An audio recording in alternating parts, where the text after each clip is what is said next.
O'Donnell in the 11. The 3 of Daniels battle for the lead. Now that's how you do it. Sneak attack.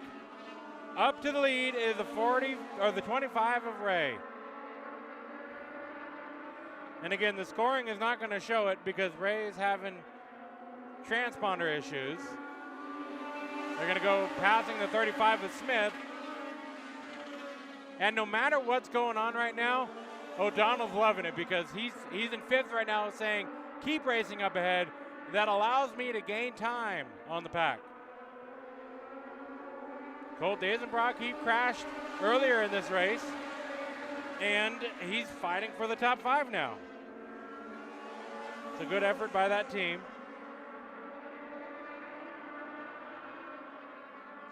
So what I'm going to do is I'm going to have Sarah drop the scoring since it's all wacky.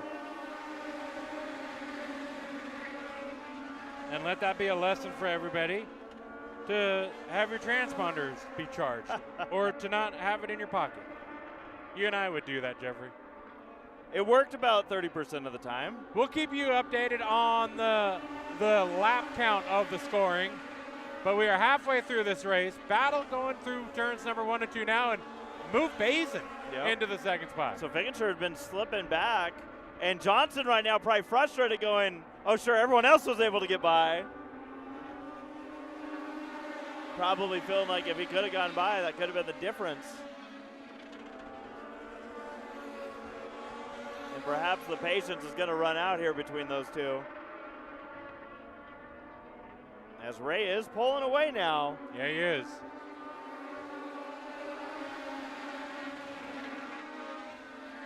See how sideways that Johnson gets when he tries to pull to that inside line on exit of 4. A little bit behind of the battle for about 5th spot back is O'Donnell in the 11, the 24 Dazenbrock, the 3 of Daniels. Dazenbrock taking a look to the inside of O'Donnell. Makes the move. Can he clear into 3? Trouble for Daniels. I got distracted going down the back straightaway. I thought there might have been a low-flying drone that was crashing on the backstretch because I saw it bouncing off the walls and hitting the billboards. I wonder if something just came apart on the 3 of Daniels because it followed that piece of debris that I was watching down the back straightaway completely followed the 3 crashing into turn number 3. Well, you know what I'm wondering now. If there was a drone. A drone strike. So trouble here on lap number 21. Trey Daniels gets into the wall in turn number 3. Helmet off. Driver unbuckling. We'll see if we got a replay for you. Might have a couple of angles of it, possibly.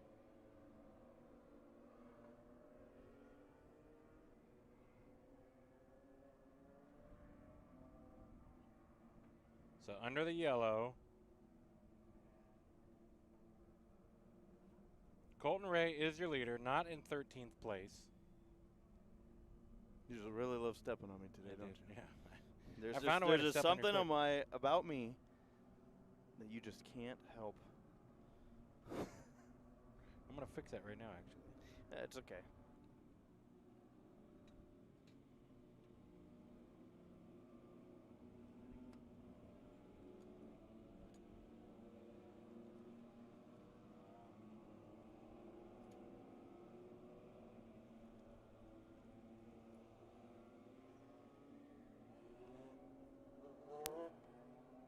As you were saying? I was going to say, I think Sarah's being a super sleuth right now, trying to figure out. She typically is a super sleuth. Just trying to figure it out. Now, you can see the right front suspension is broken, whether that was before or after this car caught the wall. I'm pretty sure that was from the wall contact. But, again, I did pretty sure I saw some debris rolling down the backstretch. And all this, I thought Dazenbrock and O'Donnell were going to be potentially in trouble.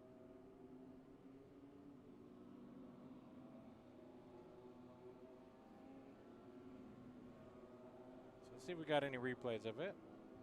Here on FloRacing, taking a look on the back straightaway shot. New today because we're just having fun.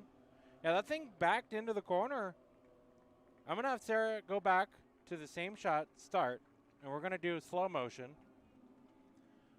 So watch the back end of the 3, gets tail happy going in, and then I'm going to have Sarah keep staying slow because I'll show you there's a why. thing that's flying. Is that our camera? No. So watch the 3 going in, going to spin out, and then keep going slow, Sarah, because watch the track now. Here it comes.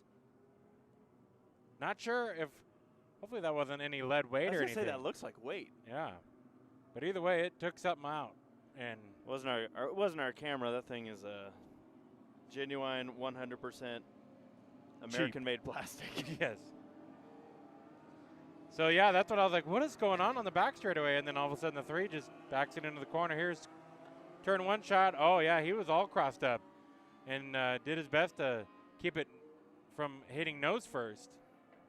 So, tough break for Trey Daniels here. Watch. He's crossed up, starts to overcorrect, but doing a great job to swerve back. Did it look like Daniels caught the wall down the back straightaway? Could have been. Maybe he tagged the wall and then it broke the rear suspension and tore other things off. Something happened there. Whatever the case, a fortunate end there for Trey Daniels. Thank you for the replays, Sarah. Sorry to the Daniels family for seeing it more than once. So 17 laps to go. I'll wait to give the positive accolades. Are you switching with me? I'm switching. Oh. We got Corey up and running now. Very good. And when you say up, you mean literally. He's literally vertical. Jeffrey, our what would we call him? The guy making sure that we're doing the right things, Steve DiLorenzo, is in New England right now, and he said it's a lot worse weather. And honestly, find me somewhere that has better weather. It'd be it's probably a lot. You're not going to do it. Probably not. We're going back to SoCal, and it's probably chilly there. All right, we're back to racing. Bazin getting a shove into the first corner. Can he take advantage? D'Lo's in Concord. That's right. That's what he wants us to tell everybody. We're from the West Coast, so they may as well be neighbors with New England. Yeah. I don't know. Do they have avocado? No. Not at all. All right. Ray all over the rear bumper of Bazin. Bazin took advantage. Remember, Bazin was involved in the incidents last night, but they were saying somehow miraculously there was no suspension damage. They said the camber wasn't even off on the car. They just had to replace some bumpers, a radiator. The car was ready to go here today. Crazy. And he's looking like he may get the win here, but he's going to have to hold off Ray and the rest of the field behind.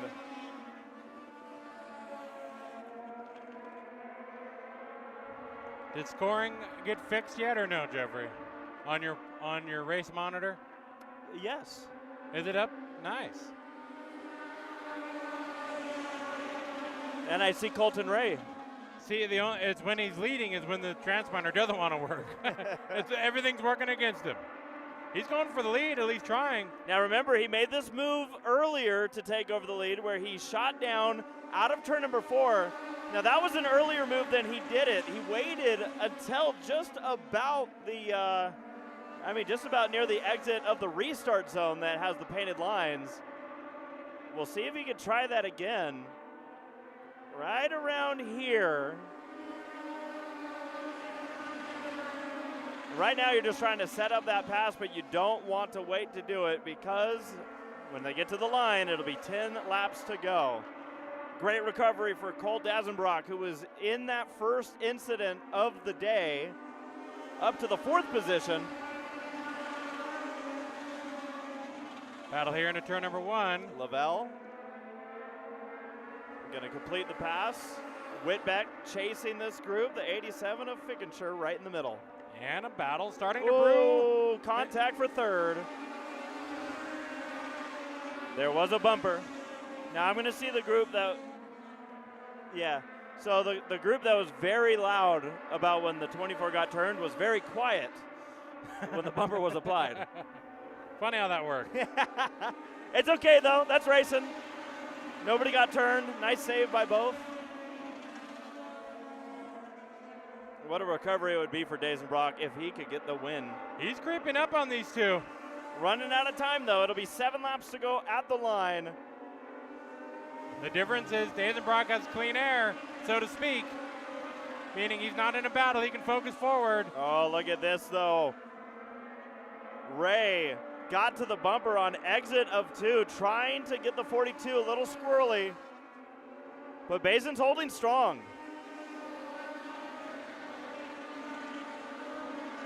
Can that Spears 42 hold on for 6 more laps? The black flag was just displayed to the 21 of Grayson Miller. Oh, and I see why. The rear bumper's falling off the cars. The battle for the lead continues. If that rear bumper comes off, that would bring out a yellow. Not what Bazin wants. Miller is acknowledging the black flag.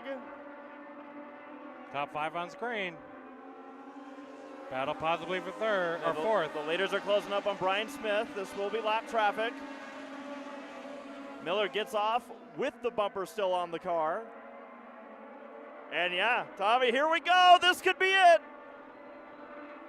To the inside. And he's going to make it work. So Colton Ray using the lap traffic. Bazin going, what just happened? And Dazenbrock trying to complete the pass. It'll be 2 laps to go. Battle here out of 4. Battle for 4th possibly. Gavin Ray won last night's main event. Colton Ray looking to win the Sunday portion. Out of turn number 4 will be the white flag for the 25 of Colton Ray. Was riding there in the 2nd position, but when the time came to get through lap traffic, made the move that made the difference. Out of turn number 4, Colton Ray will win the Sunday edition of the Young Lions and Semi-Pro Legend Car main event. Lap traffic. It can help you, it can hurt you, but it's all part of racing. And on a track like this where every paved part is the racing groove, lap traffic is just asked kindly to hold their line, be predictable. And Bazin unfortunately picked the wrong lane, and it happens that fast. Colton Ray just used patience in this race. Yep. Waited for a mistake, waited for an opportunity. It did come. And I think that's why, as Bazin drove by, gave a salute. Good race. Fans, let's hear it for your Semi-Pro Young Lions winner. He got out of that car faster than I can walk. What a great 40-lap main event.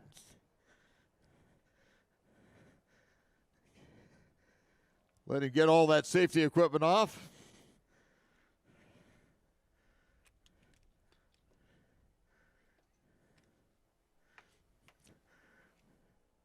Well, welcome to Victory Lane. Tell everybody who you are and where you're from. Thank you so much. I'm Colton Ray. I'm from Las Vegas, Nevada.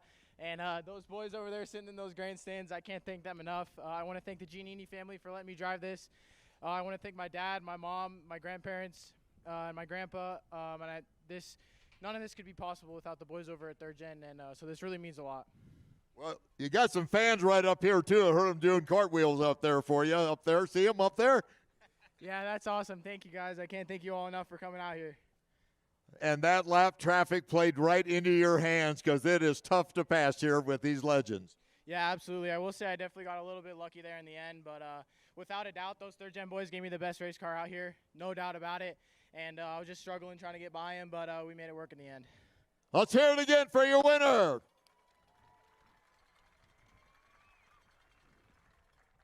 Congratulations to the Ray family picking up 2 or multiple wins here at the Chili Willy Weekend 2026. Still got one more race to go, and that'll be on the other side of this commercial break. We've got the pros and the masters getting ready for 50 laps and the NX National Qualifier coming up here from Tucson Speedway, Tucson, Arizona.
Back here, Tucson Speedway, Tucson, Arizona, as we get ready for Arizona.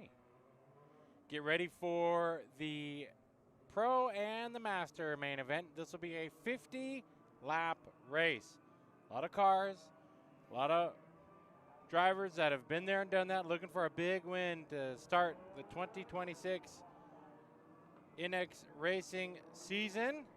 And Jeffrey, we've seen these races here go wild and crazy or intense and tame. Which means today we will get the in-between. Looks like we're going to stop the cars on the front straightaway, possibly do a driver intro. Another parade of NX Legend cars. Join us here. 50 laps, kind of like the big cars that run this 3/8 of a mile. You got to keep mind of your tires, especially racing in the day. And the setup will change on these drivers. They're going to come in confident, thinking they have what they have. And being that it's a 10-lap longer race than what they're used to all weekend long, that 10 laps can make a difference if your car starts fading with 20 to go. I think we've seen that one lap can make the difference. Yes, here, so. that's true. Yeah, no, it will be, again, this it's kind of the survivors of the weekend, right? But we got a good field here. These drivers put on a good show last night. Fairly clean for the most part. We did have an incident over in turn number 4, and it looks like they're getting ready to do some. We're going to do a driver intro? Yeah, I think so. Should we listen in? I think so. Let's do it.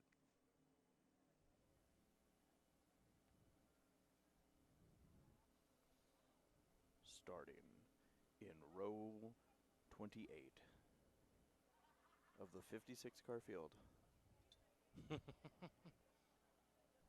You know, we are starting a lot of super lights in the Chili Willy.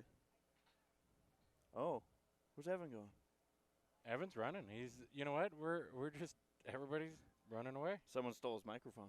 I feel bad for Arthur because he texted me exactly 30 seconds ago. Yeah. And then I looked down at him, and he was like, should I go down there? And I'm like, that's up to you. Sure. Poor guy. Right, and who's ready to meet your pro and masters field? I am. Starting off in the number 6 out of Encinitas, California, Tyler Hicks. Driving the 96M out of Tucson, Arizona. Today driving it, Joshua Davis. Driving the number 18, another Arizona competitor, Mike Dutro.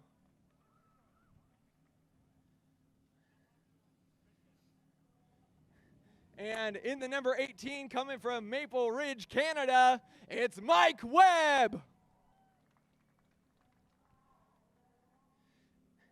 And we saw Steven compete in just a little bit ago, driving the number 43 out of Saugus, California, Christian Bazin. Coming down from Colorado, driving the number 32, Cody Milan. Driving the number 55 out of Idaho, Jonathan Davis. And in the 15D coming down out of the Northwest, Davis Jacobson. Driving the number 70 out of Tucson, Arizona, your 2025 Sierra Cycles Legend Champion, Brent Schmick. Driving the number 13, another Idaho competitor, Jerry Davis. Driving the number 77, he's had a busy weekend, Mr. Travis Blevins.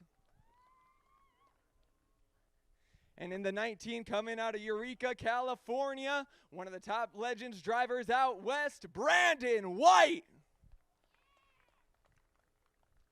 Another strong West Coast competitor out of California, driving the 58, Brendan Ruse-Barsky. And driving the number 2, he calls Alpine, California his hometown, Steven Brucker. And driving the number 53, this guy got into a little trouble on night 1, but got the backup car out and has been running strong. Out of California, Robbie Zub. And another California Legend competitor driving the 22C. We saw him in the Pro Late Models yesterday, Chase Burgesson. And don't call him a hater. This guy driving the number 24 is Tristan Hyder.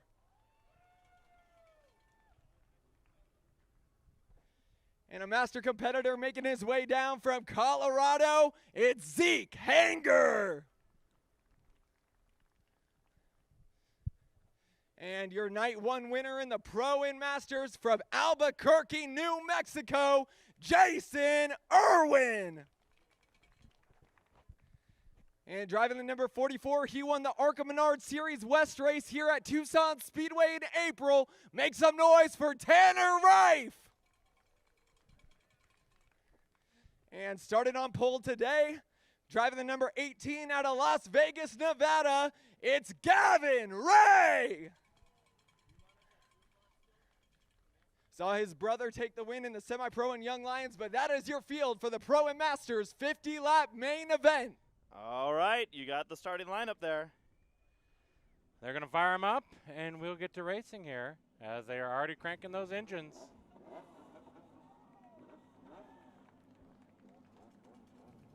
"50 laps, man. I'm excited. We're going to see some comers and goers in this one.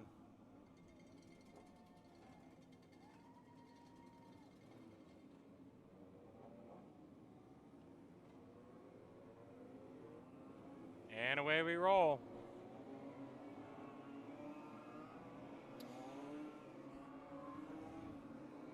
Well, we know that the young Lions and the semi-pros were going crazy.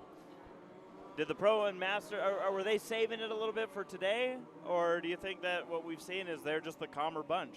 They're going to go crazy. You think so? They're saving it. They just know to save it for the last day. It's too big of a race to want to take it easy for too long. Got to get that win. Got to get that bread. Well, the field is warming up as we get ready for the 50-lap main event. Again, these are the Pro and Masters.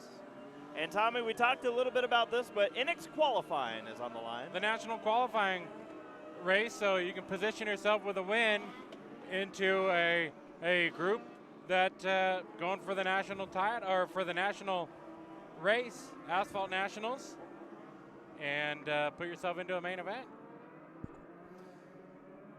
Okay. That's not entirely why everyone's here to race. Everybody wants that big Chili Willy trophy, but it's definitely an addition that everyone's going to be gunning for no matter what. They're telling the field to double up. This will be the final Legend Car main event of the weekend.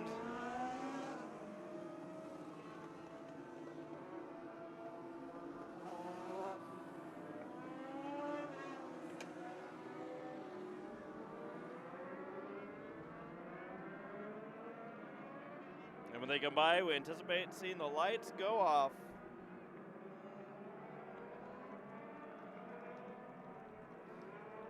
Flagman getting the fans out here in Tucson all hyped up. Let them know we're going to be sending them in just one lap. I expect, here's what I'm expecting, Jeffrey. We're going to have a good 25 lap 25 lap chill, here we go. single file, and then the race goes on. Somebody's going to spin out or do Yeah, something silly. no, of course, right? It's going to be the simplest, lightest. There's going to be debris caution. And then from then on, Jeffrey, it's 3 wide for the win. People going, riding the 90-degree banking. wide open or upside wide down. ahead. Yeah, we'll see. All right, folks, here we go. 50 laps, and we're green. We're 3 wide already. Get used to it. That's Tucson. At least on these restarts. The restarts are crazy. The drivers know that's their opportunity to make a move.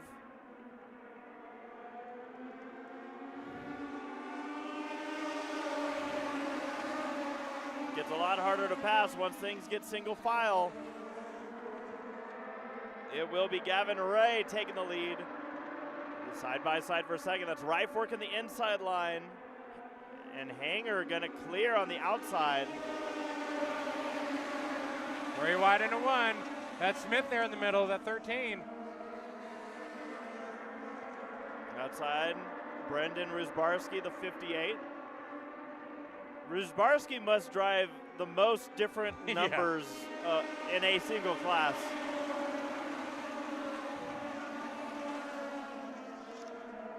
Yeah, I wonder what the strategy there. I mean, Trouble brewing, but it didn't happen. Out of turn 2, the 77 was just about at a 30-degree angle from where you should be. that's never good. Yeah, Travis Blivens held on to it. I was worried there was almost going to be an overcorrection, but it did not happen. AJ Davis pulls his 96 off the track. Battle here brewing for second, third spots. And a big slide for Rife. So now, in trouble, it's the 77. Well, I think you called this one 2 laps ago, and it finally happened. Caution flag is out. Well, it came a little earlier than you anticipated. That means everyone's going 4 wide on the restart. See an up-close shot there of Blivens. I'm guessing he just lost it going into the corner. Given how loose the Coming out car of the was corner. on the other side of the track, I'm with you there.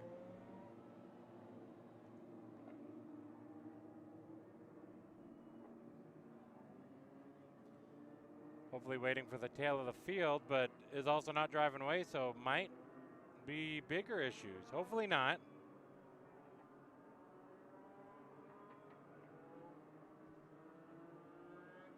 Looks like they're reaching over there for the master power switch.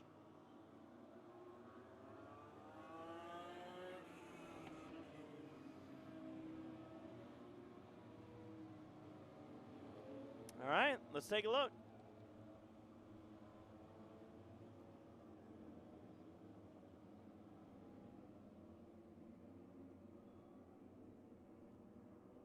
See him coming out. Just lost it. Spinnerooski. Spinnerooski. And being how loose that car is, the worry that I have is that there's a developing issue that just showed up. They're still unable to get that car refired. And I don't see really anybody looking over the track to see if there's any fluid down or anything else. Now, it's still like we don't know that the car's not fired up. It could be that the driver is being told, hey, you shouldn't spin out. Yeah, maybe getting and the a driver's lecture. like, well, okay. Kind of like when you're at work and you crash a forklift through a building and you just get lectured nonstop, even though you know you did something wrong. It's like, I don't need the lecture now. I already know I did bad.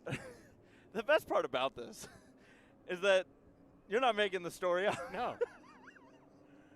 I've been there and done that. Who hasn't done that, though? Yeah. I mean, come on. The best part was it wasn't because I was a warehouse worker. It's because you and I were trailer racers back in our day out at Irwindale Speedway. And it was raining outside, so we had to get working for our next event. So I went into the tech bay at Irwindale Speedway, and I was towing your car. But your car weighed 8,000 pounds because it was a 70s Lincoln. And the only way that I can get the car lifted up enough to not drag through the tech bay was to practically go 10 feet up on the boom lift. And when I did that, I wasn't looking at the height exactly, and I didn't open up the garage door wide enough, and I broke that door down, man. It happens. But thanks for Michael Atkinson for bailing me out. Big Mike. Michael A. The best part was Mike's way to fix it. It goes, well, use the forklift and push it back the other way. And it worked. The garage door closed. He had the answers. And honestly, it was just utilizing that thing called a little bit of logic. Yep.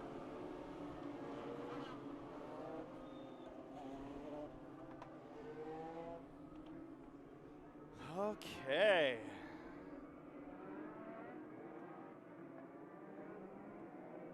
All you got to do is just not spin. That's it. Not asking for much. Okay, well, We're going green this time. We are going green. And we're 4 laps in. So is it go time now is my question. Little games on the start. We'll find out. 3 wide. That's Rusbarski way down to the inside the 58. It's going to get a little shove from Bergeson. And it is the 64 taking the lead. Yep, Zeke out front. So that was a clean restart, but when you heard me say as we battle for the lead, we got battles everywhere right now. You heard me say a little playing on the start. There was a couple of bit of revved engines to see if somebody would jump next to them. Playing games. Well, 3 wide racing still persists. Andy Partridge saying, yeah, that door never shut the same after you.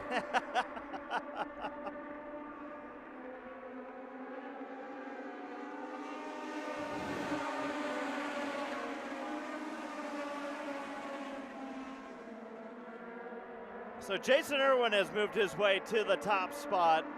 Overhanger. Ray working that inside line with Reif on the outside, the 3rd car in that outside row. Steven Brucker into the top 5 in the number 2. And Ray might clear here for that 2nd position. And will. Trying to go back to back yesterday and today. That number 18.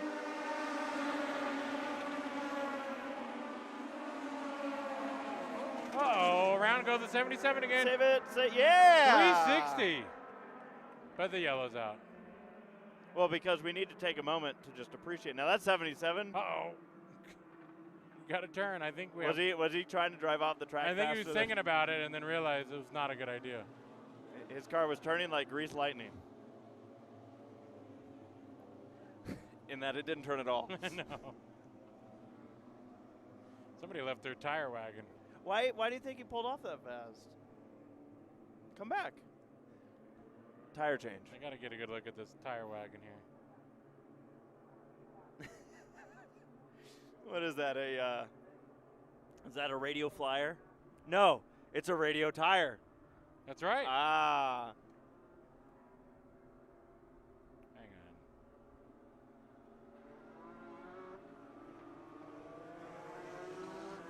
on. There you go. Look at that cooked image. It's entirely digitally cropped. These look like the photos I took back in 2016. Well, there goes the second spin for the 77. 2 and you're through, I guess. I would, if I was a 77, I'd say, but I saved it. You guys threw the yellow. That's a good argument. I like that. Well, I guess they would. Because It depends on their call of what is a save.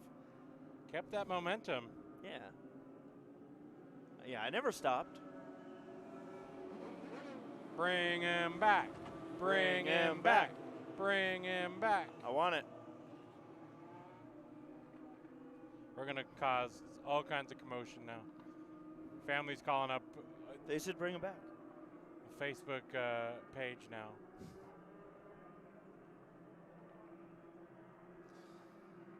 All right. Well, they are already lined up. We're 8 laps in, 42 laps to go. Luckily, should I say it? Luckily, nothing big. Just spins. Couple of spins.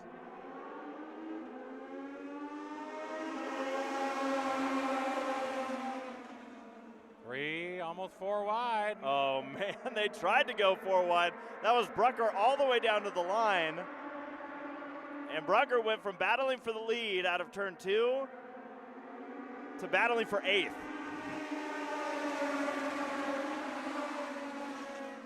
It can happen that fast. 4 wide. Worth a shot, though. It feels good when you almost make it work. It feels a lot better when you do make it work. So Irwin leads over Reif up to the 2nd spot. Brandon White up to 3rd. White last night was in position to battle for the win when a restart violation, if you will, was called, and they sent the 19 to the rear. Had to work his way back forward, but was not able to get to the front. Some tight racing here in the mid-pack. That's Rusbarski again on the inside line. Jerry Davis following in that orange number 13. Going backwards, though. Stuck on the... Tried that inside. See if anything could work there, and it did not. Yeah, if it doesn't work, it really doesn't work on that inside line. Battle for the lead, and it was the 44 of Reif using the bumper on Irwin into turn number 3. Irwin's going to fight back. And Irwin might not be nice about it, because that looked like it got the 9 out of shape. But maybe Reif now has that in his back pocket as the race closes in to the finish. Here comes Brucker in the 2, coming into 1. To the inside of the 24. Oh, bumper tag. Yeah, a little shove from behind from Robbie Zub. Rub-a-dub-dub. Was that Hyder there in the 24? Yes, it is. I'm sorry, I'm laughing at my own reference right now. Redwood Acres Raceway right there. Sometimes the rat jumps off the wheel, but then it gets back on. Well, this is a whole big battle for 6th. Brucker lead that high line. Bergeson on the inside. Hyder there in the number 24, the 53 of Zub.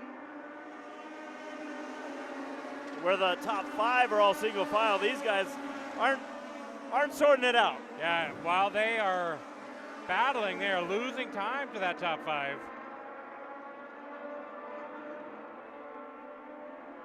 The draft works here at Tucson. You got to keep that in mind. More side by side you are. The versus tucked up. And it gets close on that entry. Turn number 1, the cars on the inside want to enter as high as possible. Sometimes the cars come together. That wheel-to-wheel contact will send these legend cars around. As Tanner Reif closes back in for the lead. Got to run. Gives a bumper. Goes to the inside. There it is again. Irwin's like, are we playing this game again? Answer's yes. Oh, ho, ho. And that brings in 3rd and 4th. Oh, Irwin, was that maybe a little bit of a message being sent with the brake pedal? Here's These guys are all playing games. Brandon White's like, you guys keep it up. I'm going through the middle. 3 wide for the lead. How about we go 4 wide for the lead? Good stuff. And suddenly 3rd and 4th from a lap before. 1st and 2nd. More bumper tag there between Reif and Irwin. It might not be done. Irwin might be setting up what he's not. It's not going to be a bump and run. Zeke Hanger, he was kind of on his own island. Now he's closing back in. 5 cars going into turn 3 now.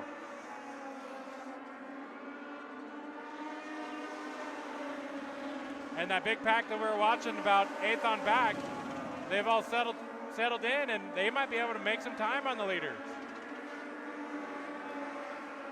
Well, suddenly we're talking about Brandon White and Gavin Ray battling for the win here. The top 2 cars made their move when it counted. The top 2 of Reif and Irwin seemed like they were kind of messing with each other. Yeah.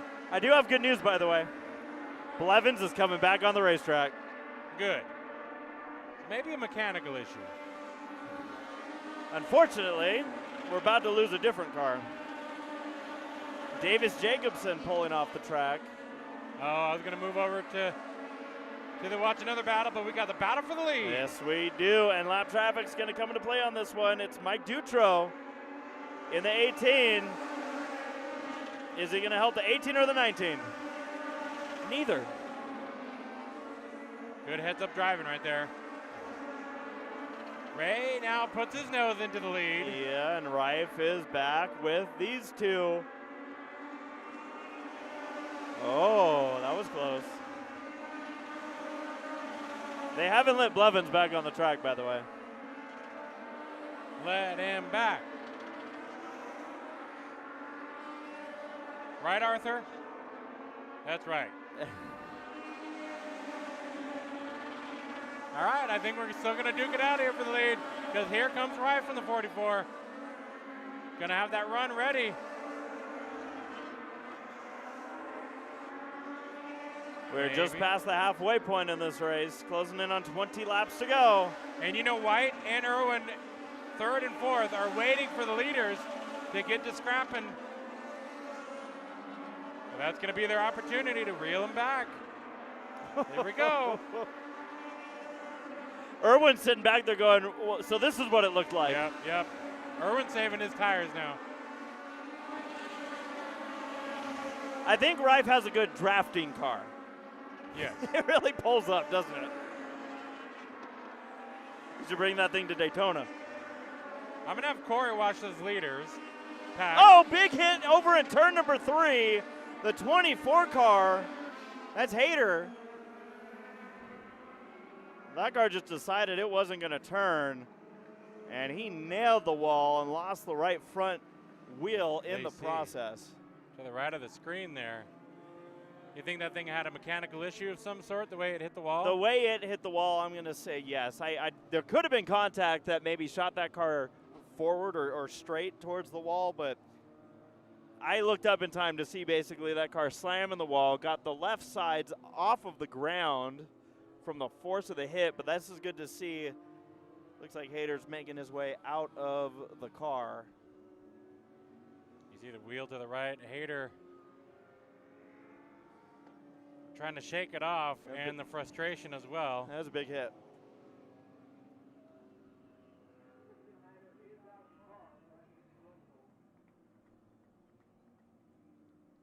So Hyder with that big moment there going into turn number 3.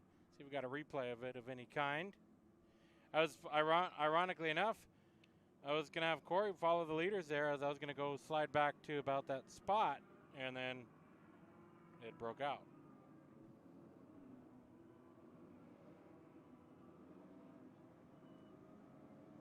Oh, so we're going to have a replay here. As that just showed, I'm watching along. I'm seeing the preview. You're seeing the behind the yeah, scenes. with Sarah, and that shot did catch it, where things did start. So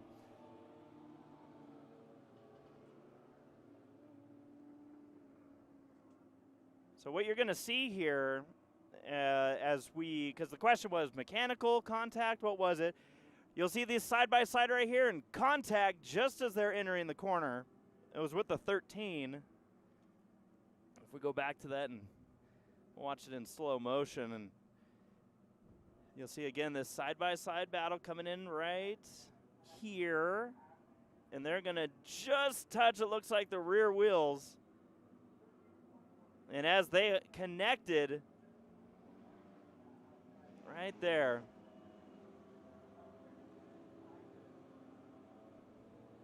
and that's what sent the 24 up the track and into the wall. We'll maybe see if Sarah can also pull up the speed shot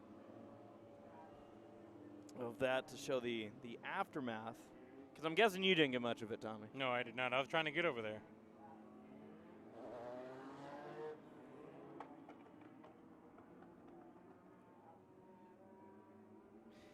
And that gets us to 20 laps to go. Now the 13 is being sent to the rear, is being involved in the yellow. That's Jerry Davis.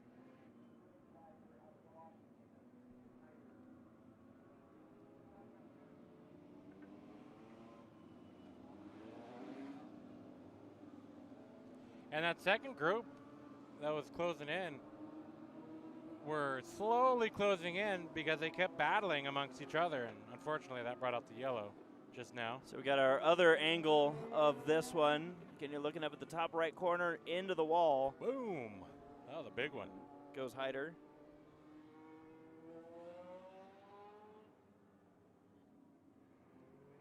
And I can show you what's left of the car as it comes by if you're not done with the replays in time.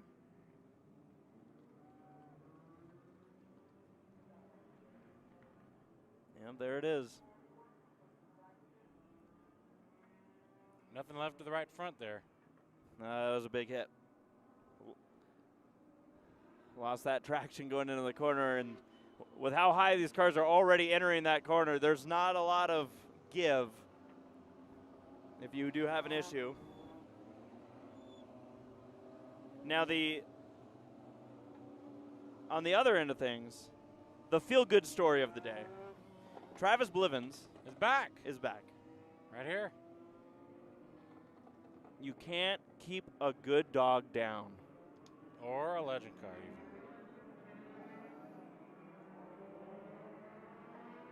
All Well, right, okay. Lined up behind the O'Reilly Chevrolet Pace car. I think we're one to go next time by. What was your yellow lap that you said things were probably going to start exploding around? Jeffrey, Yeah. I found the scoreboard that works at Tucson this weekend. Not a bad idea. So they've been having some weird But who's first, second, third, or fourth? That one's not telling me nothing either. to be determined. But they've had some circuitry issues in the scoreboard. I think it might have been struck by lightning over the wintertime.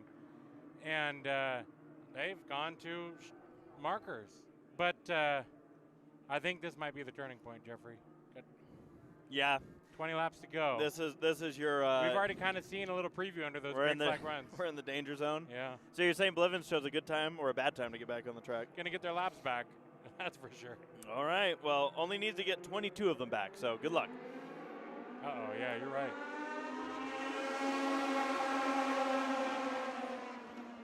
Here we go.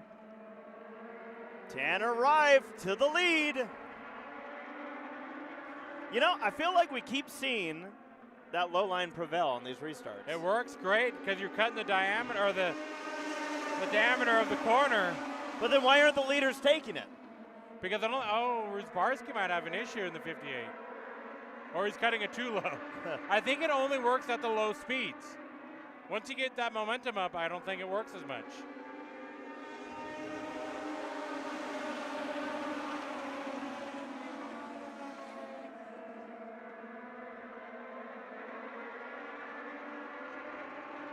Battle for, thought it was going to be for 5th, but looks like 3rd. Maybe 5th. Let's keep an eye on both. How about that? I like that idea.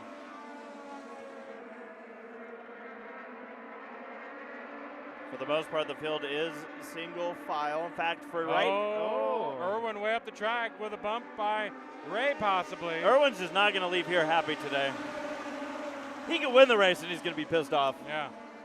Irwin did get the Friday night win, if that makes him feel any better. Nah, he's pissed. I'm pissed for him. There you go. Somebody's got to be. All right, we got this battle. 7th on back. Bergeson going to get by Hanger, who had a wobbly moment there into turn number 1. Rusbarski on the inside of the 13 of Davis. Davis was the car that was involved in that previous caution. They might go 3 wide here on entry to turn number 3.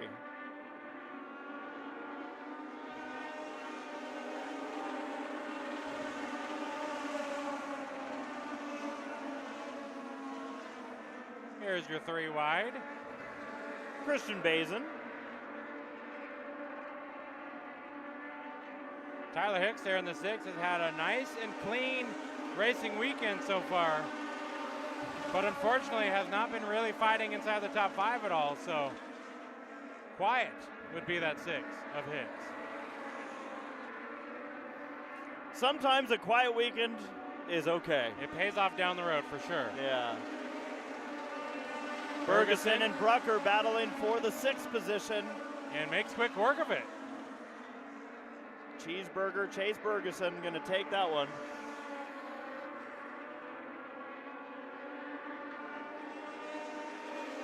Nothing happening up front for your leaders. This is the best battle on track now. Yeah, as you watch this, Tanner Rife has himself a 0.8 of a second lead over Brandon White, Gavin Ray in 2nd, Irwin and Robbie Zub. Make that Ray Irwin and Zub. I think I skipped Ray. I shouldn't do that. But this group is racy. Rusbarski still trying to work that low groove.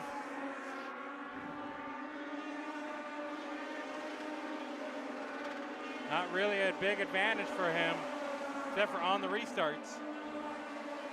8 laps to go. The lead extends to now 1.1 seconds. Rife is driving away. Battle for 2nd is heating up with Ray on the inside of Brandon White. He's right there taking a look. But Brandon White keeping that 19 wound up.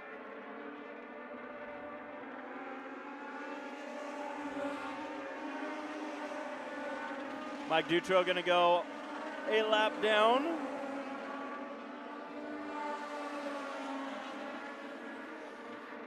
That'll be 2 laps down for the 18. 5 laps to go. Flagman's giving them the high five. And everybody's single file, it seems.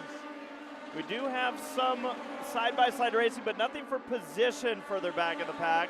The battle, though, for 2nd looks like it's going to be the one to watch as Ray continues to shove White around the racetrack.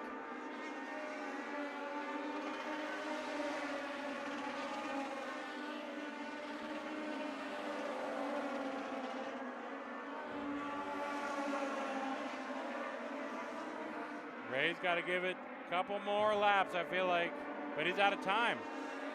If we have a yellow that I think we were about to get, I was going to call it ironic. But right now it's not happening, so I'm going to save it for myself until it possibly does. Ray on the rear bumper of white. Here we go for the second spot. 2 laps to go at the line.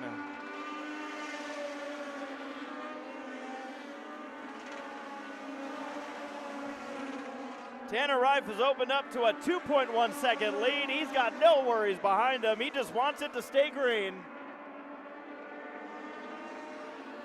The battle's going to be for second. Ray in front of White. You got the 53 of Robbie Zub moving in here trying to battle with Irwin. But into the final 2 corners, Tanner Reif. Gotta love this Tucson Speedway. Tanner Reif's going to get another victory, and he's going to do it on Sunday with the Legend cars. I think he likes this place. I think so. He's doing a drift show. We'll show you that in a second. Levin's almost spun it out again. I think he just hung it out. That was my caution. That was almost ironic, by the way.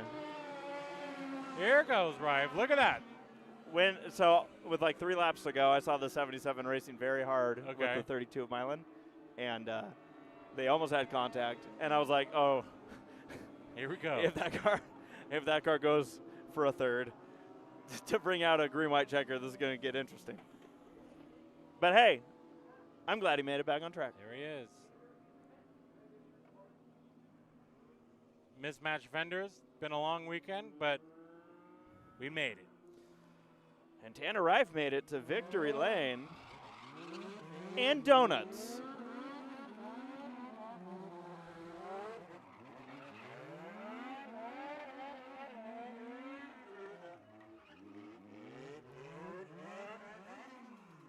It was about, there we go. 9 months ago?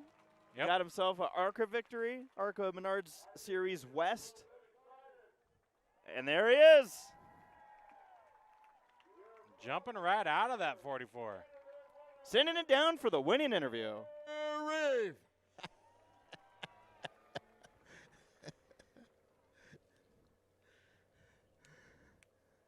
This young gentleman's been here many, many times, and back to victory lane. The last 5 laps, were you thinking about the burnout? Oh man, no, I was so focused on my laps. I looked in my mirrors. I'm like, I don't see anyone. You know, man, JD Industries, Jeremy Doss, Mike Doss, they worked so hard in this thing to bring a good car. We came here a year ago, and we should have won all 3 nights. And I think the same thing. We should have came here and won all 3 nights. We built this brand new car, debuted it this year. Man, this thing is a rocket ship. You know, I wasn't playing nice today. I definitely make no friends out there.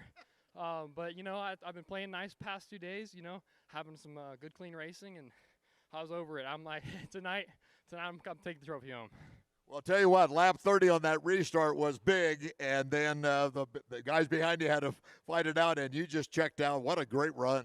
Yeah, I was so locked in front of me, I didn't know what was going on behind, but I know that lap by lap I saw a big gap, so just watching my micron, making sure I'm running good times, and, you know, just can't thank my family enough. Back home watching, grandpa, grandma, mom, my dad, my little brother, everyone that works on the crew, Aiden, Trey, BC back at home. Yeah, I'm proud. Are you proud of me? I finally won, right? Got it done. Where are you from, Tanner? Las Vegas, Nevada, Henderson, Nevada. But, man, I'm going to be running a TA2 this year. That's a fresh announcement. So you want to catch me running the Trans Am Series. That's going to be really cool this year.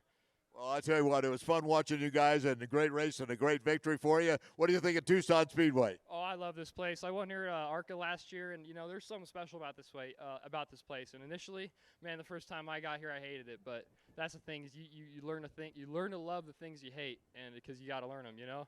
And then you just become so like, if there's one track where I tell people to come race me at, it's Tucson Speedway. Ladies and gentlemen, Tanner Reif, a man of few words. Hey, we just got the scoop. We got some breaking news right there. Trans Am. Going TA2 racing. All right, so here's the schedule update for everybody. We're going to go super late model racing at 3 o'clock, and I'm looking at my watch now, and that's going to be a little bit more than 30 minutes from here. So what we're going to do is pop in and out here live from Tucson Speedway. Go grab some refreshments.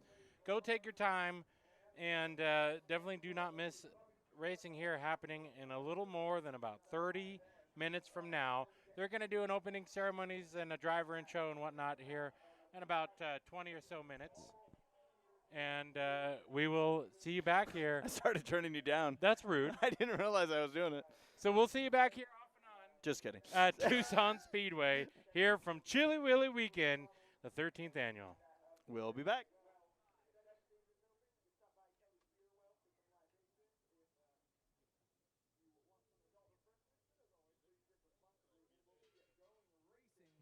With the Chili Willy 150 right at 3, so you got some time to enjoy the track. Maybe go take a walk over to Stomper Hill, take a ride down the slide. I know Jeffrey did with Low Budget TV FloRacing last year, so we know it works really well and is a safe and sturdy slide. So enjoy the track, folks, and we'll be racing in the Chili Willy 150 at the top of the hour.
Intermission will be 10 minutes. Intermission 10 minutes.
Welcome back, Tucson Speedway, Tucson, Arizona, as we're under the intermission right now. They're going to go through and do a spot check, track inspection, as super late models are making their way through tech right now for the final time of the weekend. And I guess not final time for some, but if you get in that top 5 today, you get one more crack at that tech. And here, I'll give you some look at tech right now if I can. Let's see. Show us the crack of tech. Right over here. So super late models going through tech right now, pushing through. As you see Garber there going through tech. Can I make a? I don't want you just lined up this shot, so I don't want you to change it. Okay.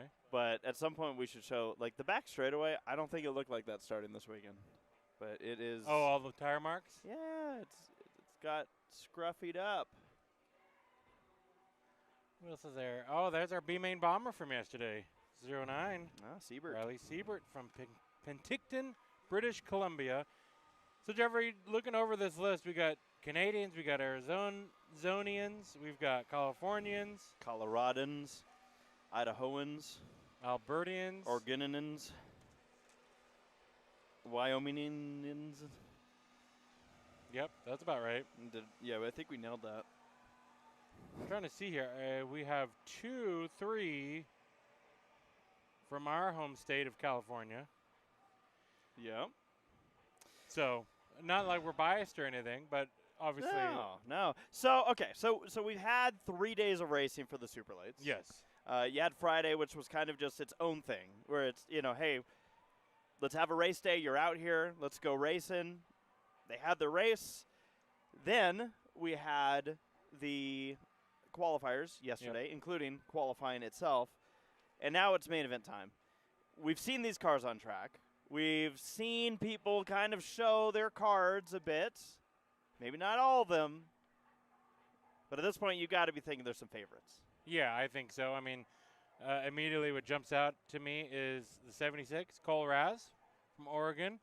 Cole Raz has won this event before and looking to go back to victory lane representing the 76 ball, the renewable energy, and the Cyclone Next Gen Travel Centers. But I think right there in the mix has to be the 82 of Michael Scott, because he's the most recent super late model winner here at Tucson Speedway just in November for the Turkey Shoot. Don't know. Right now, I feel like what we see out of that 82 of Michael Scott isn't exactly the dominance that he had at that Turkey Shoot, but is he really showing all the cards yet? For a local that I feel like you're going to have to watch out for, Dylan Jones had a good race yesterday, great qualifying effort, and I think that if they're able to keep that car together for a long run here, that could be somebody to keep an eye on.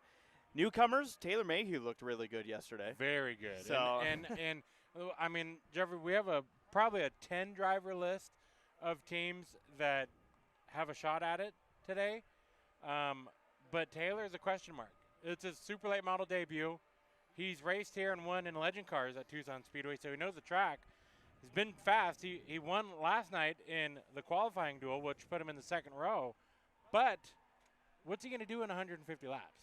Is he going to burn him down, or is he going to stay there and just take that teaching from his father, David Mayhew, and all the rest of the team and keep it up front the whole race? How much of a question mark do you think Kyle Ray is going to be in this race? He did not do the qualifying race last night, but he was the second fastest car in qualifying.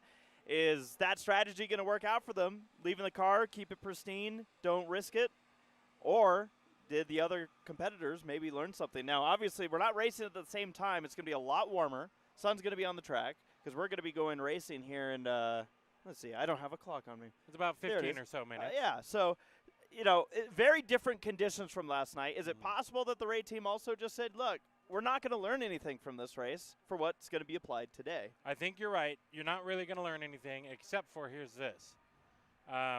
You're missing out on track time. Extra track time compared to the rest of the competitors. Cole Raz, fastest qualifier, goes out and wins his qualifying duel. He didn't even need to run it, just like Kyle Ray didn't have to run it, because those two those 2 top qualifiers are locked in to their front row starting spot. But we've seen this before, and we've seen it work with the 08 of Jace Hansen, who's won this Chili Willy last year and did the same thing. He parked it after getting that fast time, put it away on the trailer. They went to the hotel, got plenty of rest, came back the next day and won it. They had to fight hard with Cole Raz to do, though. But I say it's a 50-50 strategy. So 150 laps. Let's talk a little bit about race procedure in this one. There will be a halfway break. Yep. What can I do as a competitor and a team to my car during that halfway break? 2 tires, bolt on 2 new Hoosier tires. You got fuel and adjustments, and you got about 10 minutes or so of a pit break to get refreshments to the driver, hear them out, see what you need to do for those adjustments. But it's a 6-tire race, meaning you start on the 4 tires that you qualified, those 3 laps earlier yesterday, and then you come into the pits, put 2 more tires on wherever on the race car. We can assume it'd be the right side or the rears.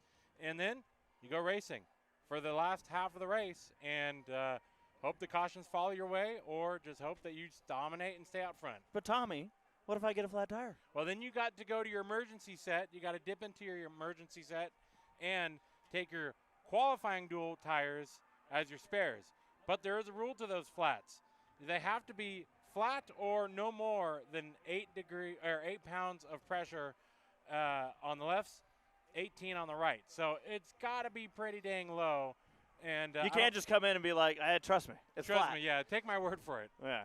So yeah, and so basically you have 50-lap old tires that you can bolt on your car as the emergency set if needed. Well, we have a full field. In fact, more full than intended.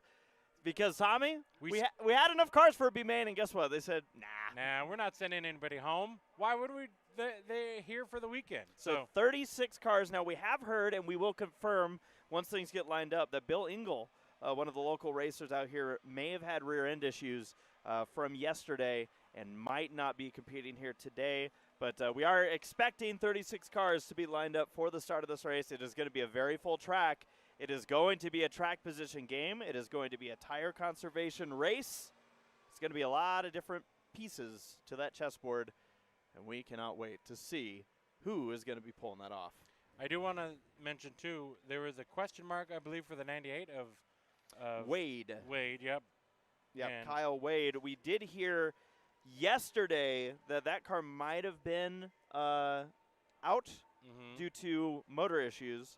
But I still see the car out there. It's not packed up in the trailer. So I same with Engel. I'm going to wait until we see who actually pulls out on track before I'm going to call anything. Right. We also saw issues for drivers like Ethan Ebert yesterday getting collected in a practice crash, which we heard might have been a case of 2 cars coming together, one car entering the track and the other one coming at full speed.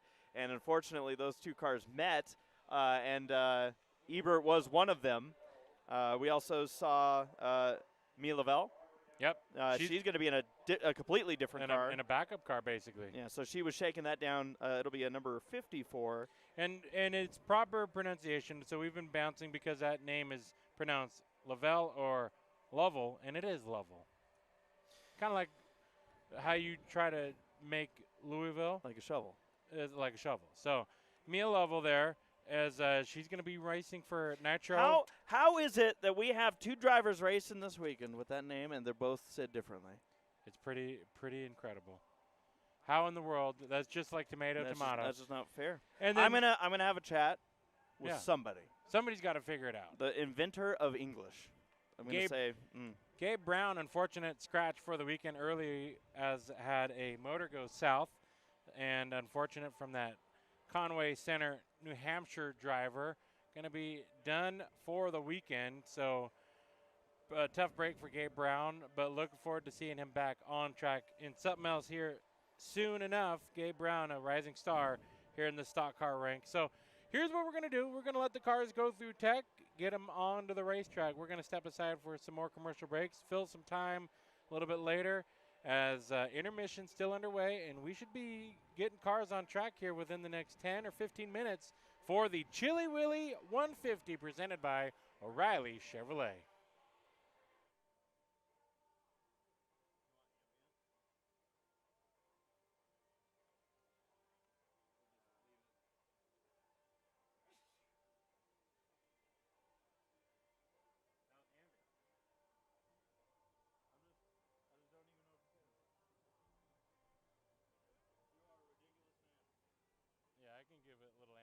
don't talk too close.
here at Tucson. Getting some final cars through the tech line. Then we'll get to on track.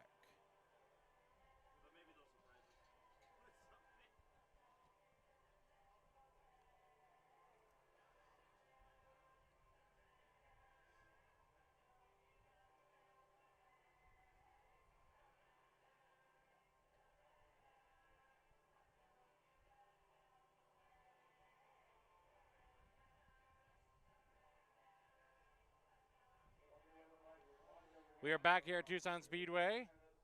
Final cars going through the tech line before they make their way onto the racetrack. As the 3 o'clock time means that we're going to bring the cars on at 3. They'll be doing driver introductions, and then we will get to racing for 150 laps here from Tucson Speedway. I'm going to send it down trackside. Maybe they have some important info for us.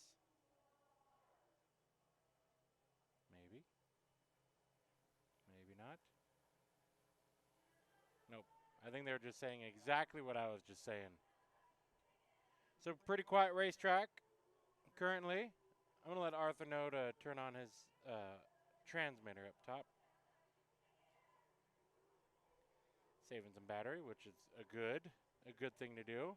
After who knows how long. Sometimes this 150 can be an hour and a half long. And sometimes we've been here for 4 hours before because of multiple red flags and whatnot. So I'm hoping not for the 4-hour thing. There you go, Arthur. I see you now. So we're just waiting on some race cars here. I see the O'Reilly Chevrolet pace car driving towards the track, and I don't see any cars following, which means they are probably doing some sticker stamping on the wheels and tires and the windshields and the window nuts and everything else. And from there, we'll get cars on the racetrack to go back racing here for 150 laps for the Chili Willy 150.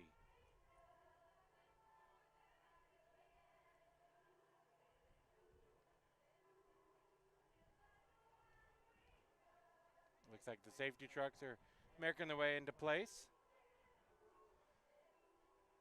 And the last car through the tech line was Ethan Ebert's number 9.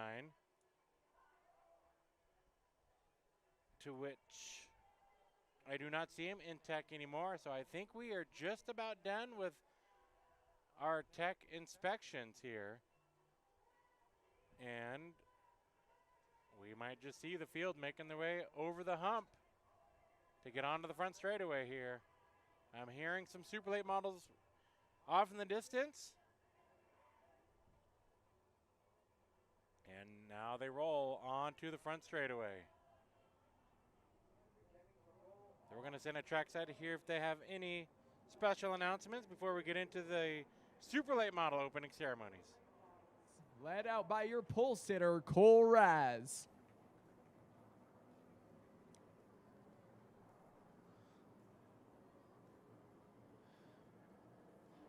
The event was initially slated to start 32 drivers. However, thanks to the support of NASCAR, we have increased the payout to accommodate for all 36 entrants in today's race. So put your hands together to the folks from NASCAR for making today's event a 36 starting super late model field.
So we see the super late models getting lined up here on the front straightaway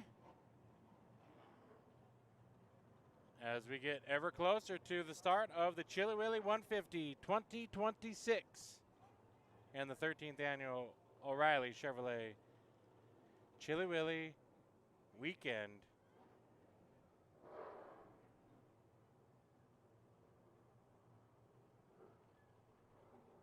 Arthur making his way down the line, showing these super late models lined up. And then I believe we're going to go back to front on the driver intros, starting with the last car and working forward to the very front. Might even be some pre-race interviews for your front row.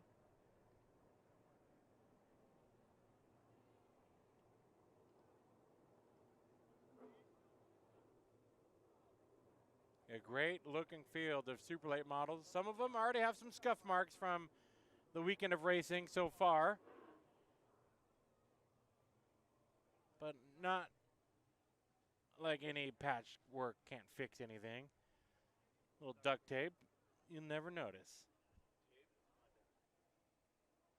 And this is a busy front straightaway, very full of super late models. The crews making their way onto the racetrack as well, doing their last minute tire pressure adjustments on these super late models.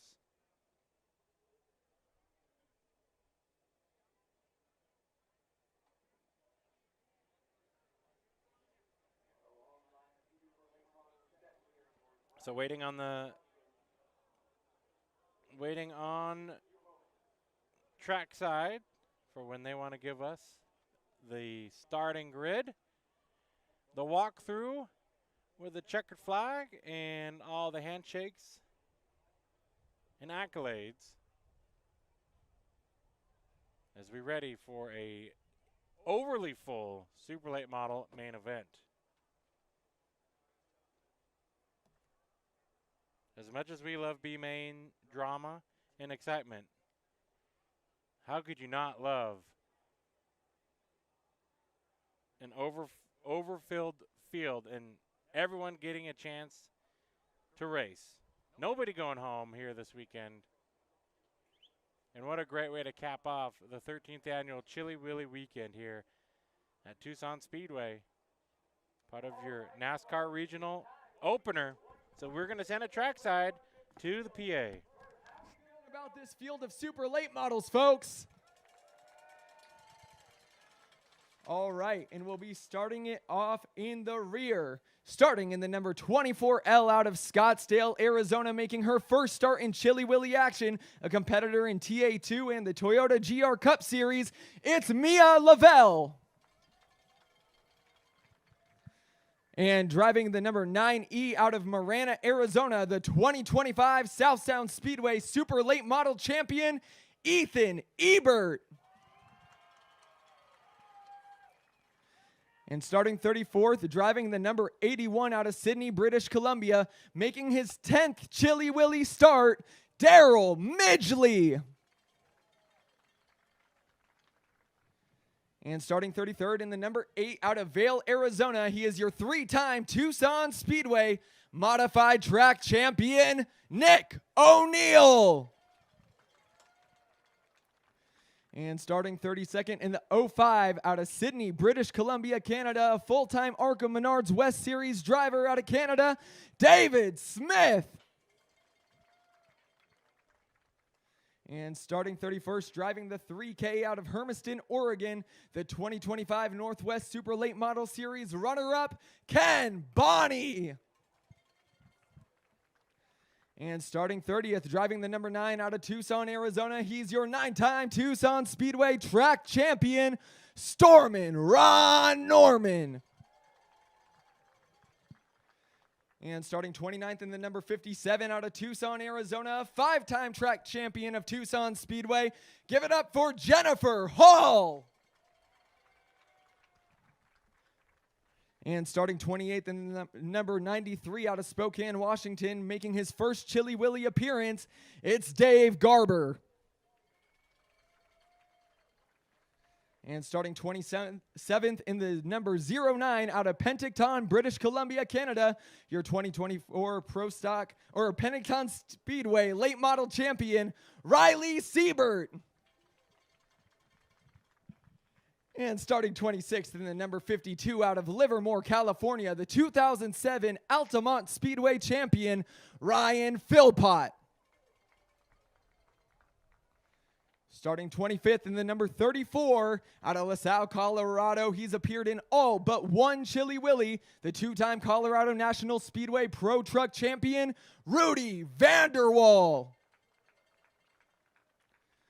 Starting 24th in the 99B, making his return to Tucson Speedway out of Ramona, California, the longtime West Series competitor, Johnny Borneman III. Starting in 23rd, driving the number 24 out of Thornton, Colorado, the 2024 Colorado National Speedway Grand American Modified Champion, Nathan Gasser. Starting 22nd in the 69T out of Vancouver, British Columbia, Canada, he's the 2025 Penticton Speedway Late Model Champion, Trevor Siebert. Starting 21st in the number 72 out of Coolin, Idaho, the 1998 Winter Heat 200 winner, Mark Grosskreitz. And starting inside the top 20, driving the number 28 out of Sierra Vista, Arizona, a four-time Tucson Speedway track champion, David Levitt.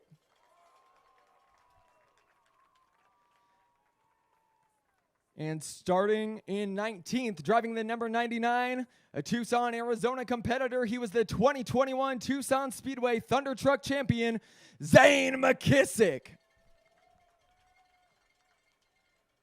Starting 18th, driving the 63R out of Rathdrum, Idaho, making his second Chili Willy start, it's young Rowdy Rapinski.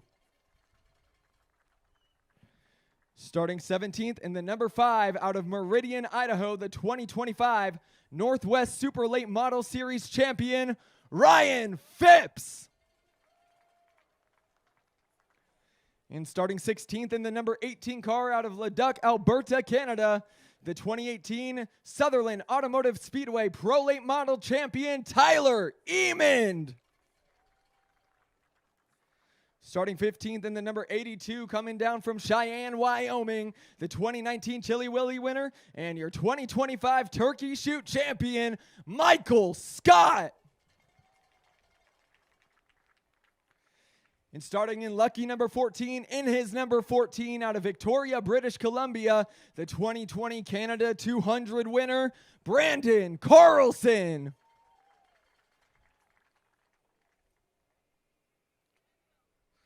And starting in 13th in the number 12 car out of Greeley, Colorado, a 9-time track champion at Colorado National Speedway and a winner of the 2019 Turkey Shoot, Bruce the Moose Yackey.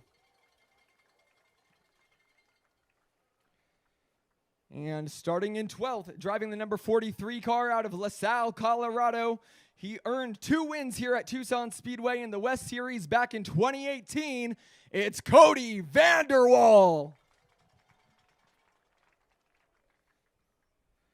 And starting 11th, driving the number 42 out of Fort McMurray, Alberta, Canada, 2024 Turkey Shoot winner, Kyle Reed. And starting inside the top 10, driving the number 26 out of Vail, Arizona, 4-time Tucson Speedway track champion, Dylan Jones. And starting 9th in the 11R out of Westminster, Colorado, a 3-time Colorado National Speedway Super Late Model champion, Darren Robertson.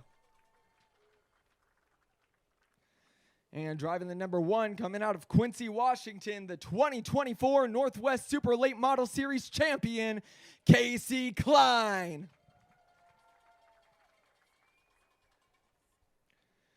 And driving the 11J out of Eagle, Idaho, the 2025 winner of the Leonard Evans Memorial 150, it's Jovan Dillon. And starting 6th in the number 32 car out of Greeley, Colorado, 4-time turkey shoot champion, still in search of his first Chili Willy, Brett Yackey. And now starting inside the top 5, driving the 100 car out of Glenwood, Minnesota, 2023 Dells Raceway Park Modified Champion, Weston Marthaler. And driving the number 17 out of Bakersfield, California, making his first Chili Willy appearance. He's won here in the Legends, though. It's Taylor Mayhew. And starting 3rd, driving the 08 car out of Greeley, Colorado, your defending Chili Willy champion of the Cars Tour West Super Late Models, and new track record holder, Jace Hansen. And now moving into our top 2, starting on the front row, driving the number 58 out of Littleton, Colorado, a 2-time Colorado National Speedway champion, Kyle Ray. Well, Kyle, welcome to Tucson Speedway. Once again, you got the number 58, the front row of the 13th running of the Chili Willy 150. You got quite a stacked field behind you, and you got quite a competitor next to you. What is it going to look like today for number 58? Our goal is to make it to halfway right now, so we'll find out at halfway. What do you think about this Tucson Speedway track? I love it, man. I love racing for the top. It's at my home track in Colorado National, we've been running up. Michael Scott showed us how to run up top, and we've been doing the same, but it makes a whole new element of racing. All right, let's hear it for your front row, Kyle Ray. And your pole sitter for the 2026 Chili Willy 150. He's a 2020 Tucson Speedway Super Late Model champion and won the Chili Willy back in 2024. It's Cole Raz. Well, Cole, it's kind of like your home track in a way, but we've talked over the weekend since Friday night. You had a great run Friday night. You had last night. You're on the pole today, but 36 great competitors. It is a nutrition race, and we just looking forward to it. What, any plans, any strategy changes, or you're not going to let the secret out? You'll see it by the time I get into turn 1, but for all you fans, make sure you get stocked up on your beer, because I think this first half might be a little slower, but the second half is going to be exciting, so I'll make sure that to put on a show for all you guys. It's really cool to see this packed house, and we're going to go for it here. All right, let's hear it for your pole setter, Cole Raz. And ladies and gentlemen, that is your field for the 2026 Chili Willy 150.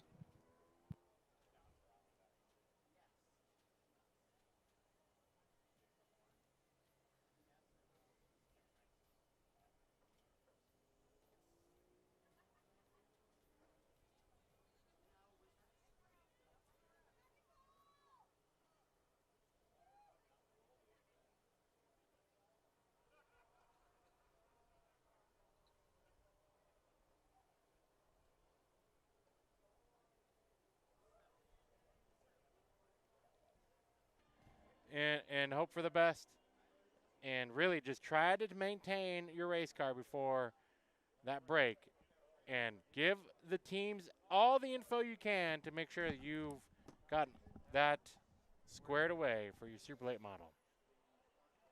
So drivers are buckling into their cars. The officials making their way off the track. The track is relatively clear, minus 5 or 6 crew members. They're out here during the driver intros. You saw them in the background. Arthur giving us those shots of the driver intros. And you saw the crews. They were doing the last minute Hoosier Tire air pressure checks, making sure these drivers all go out there with something that feels good. So they have stuff left for the race. Now, again, it's all about saving those Hoosier tires.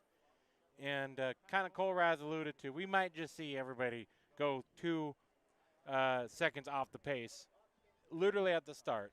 And that's the fun part. But it does get sketchy, Jeffrey, because we've seen drivers take it easy, be 2 seconds off their normal lap time pace, but one driver in particular in that will get crossed up, and we can have a 5-6 car crash by accident. Plus, with our car count today, I'm thinking if you're starting in the back, you don't have time to wait. You're already going to be half a track behind the leader. So I think we're gonna see some people make some moves early to try to work their way up the field and then be able to relax, because there's going to be a lot of lap traffic today for our leaders to deal with. And we're starting the engines. The engines have fired here from Tucson Speedway. Are you ready for 150 laps, Jeffrey? I'm ready. Are you ready? I'm ready. I hope the fans at home are ready. Thank you for joining us again here live from Tucson Speedway in Tucson, Arizona, with a beautiful backdrop. We've had beautiful weather all weekend, and we've got some beautiful race cars ready to duel it out with some drivers that are ready to rough them up. Yeah, take your pictures now, because the winning car might even have some scuff marks all down the side. All right, Tommy, do you think this is going to go green to checkered minus the halfway break? No, I've never seen it do that. Come on. No faith? No faith. Maybe one caution. Fine. Maybe a few.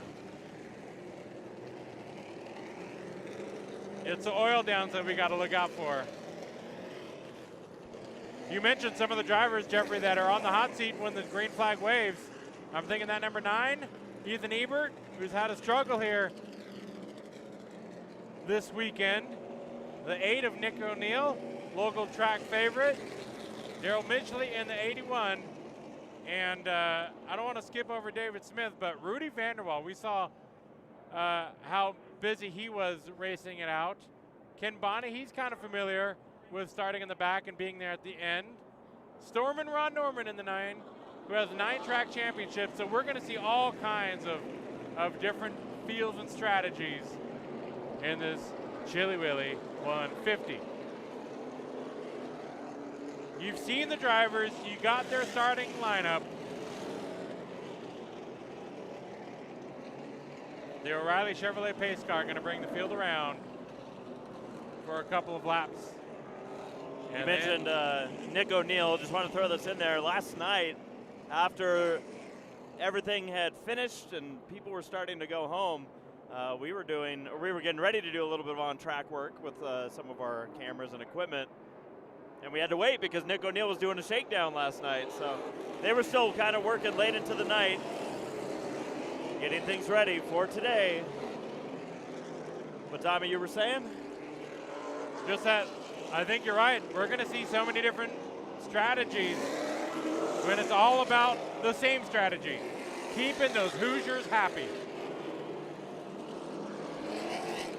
Well, just from the general vibe, it feels like the one starting on the pole might be the favorite for this weekend. It doesn't mean that by any means it's determined, but Cole Raz has had a stellar 2026 Chili Willy up to this point of the weekend. He's got a good-looking car, and he is ready to go for it again to see if he can get that Chili Willy trophy once more. I think Kyle Ray's coming in here with some weight on his shoulder that he's trying to throw off. Has had 2 great racing events recently, but he doesn't want 2 sour endings. Ron Norman actually getting ready to peel off track. And what I'm saying about that is Kyle Ray, fast at the open wheel showdown in the super modifieds, but had trouble with a lap car and fell out of the lead and into the pits early. Tommy, they're going under the hood on the number 9 of Stormin Ron Norman right now. They're taking a look at the left front. Maybe Ron was feeling something that he didn't like. Saving tires. Yeah, sure. You know, nothing would surprise me. But right now, Norman, the hope is going to be that they can pin that back together. It looks like they're going to put the hood pins on. Problem for Ron right now is the lights are off.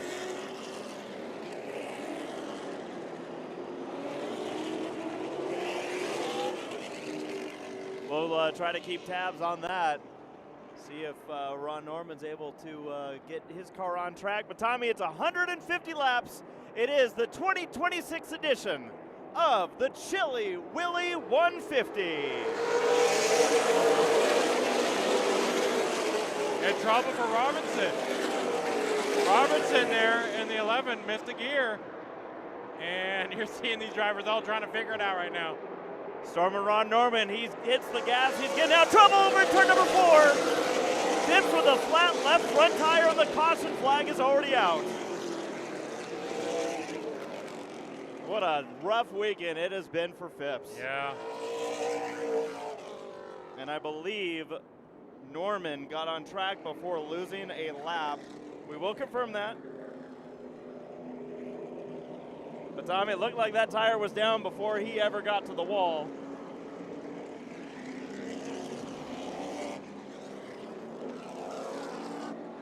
Which is the saving grace for him is that he was just starting to get up to speed, but still made contact with the wall, so the right side's not going to be happy no matter what. And you got to wonder what would have cut this tire down. They spent the last 30 minutes cleaning the track off. So you'd think it would be unlikely to be debris. The window net is down. It looks like Phipps is getting ready to climb out. Wow, tough break for the 5. You know,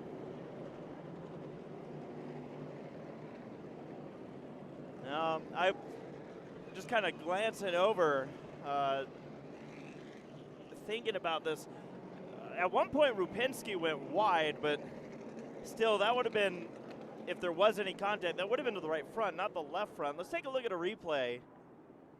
There is Phipps to the right of your screen, Rupinski going wide, and then right in the center of that number 5 is going to go up and into the wall. Left front tire just goes down.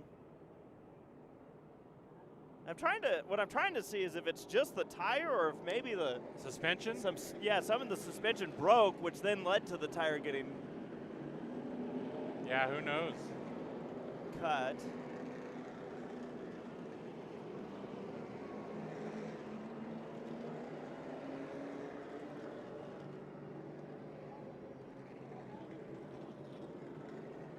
Yeah, hard to tell. And I was just getting ready to catch up back to the leaders, but hard to tell here. It's unfortunate for Phipps. Well, he tried driving this away. I don't know that Phipps is calling it quits on this one yet. I think what he was hoping was just for a push, but we might be having bigger issues. They're bringing the tow truck forward now. And just to update you, after the yellow did come out, Ron Norman did pull his car back into the pits, and it looked like they performed whatever it was they were trying to get done just before the start of the race. And the good news for Norman is this is looking like it's going to be a full restart.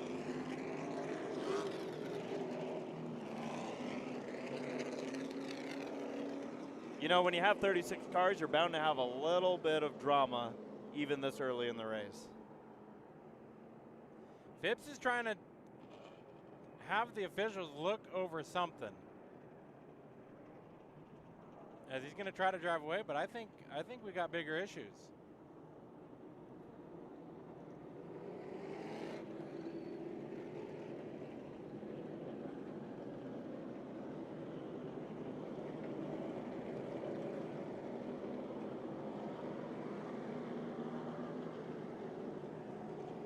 Phipps trying to use his best sign language. I think that was the signal of do not do whatever you're about to do. I am wondering, since it is a flat left front. What he doesn't want is to be pushed. He can't really want to drive it because all it's going to do is drag more of the chassis. But I feel like the conversation would have been clear if it was hey, can you tow the car back to the pits? You know what I think we do? Huh.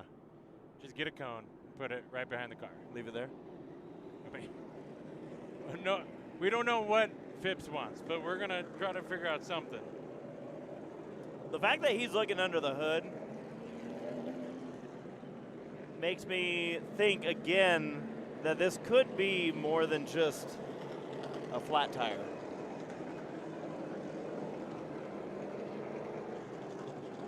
Yeah, I'm thinking we've got maybe something suspension related under the hood.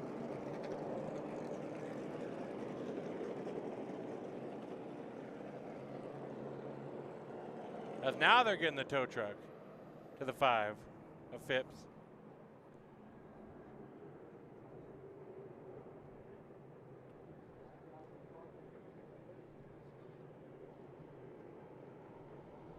We're going to try to hook this 5 up.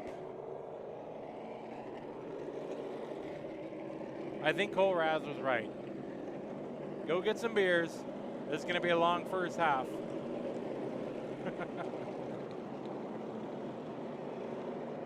And now Phipps is out of his car.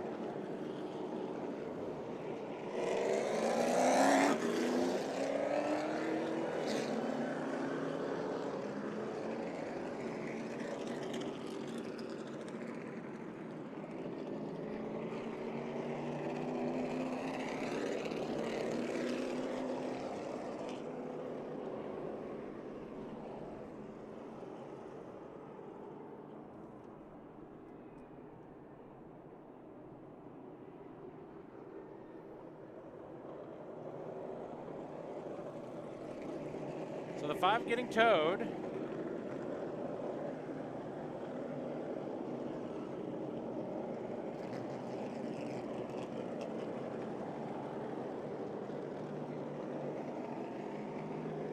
And you can see the scuff marks on the right side from that contact. Talked about the long weekend for Phipps. Wasn't just with the super late models, but also in the Spears Cars Tour Southwest Pro late models. Didn't actually make it to the main after he had an incident in practice.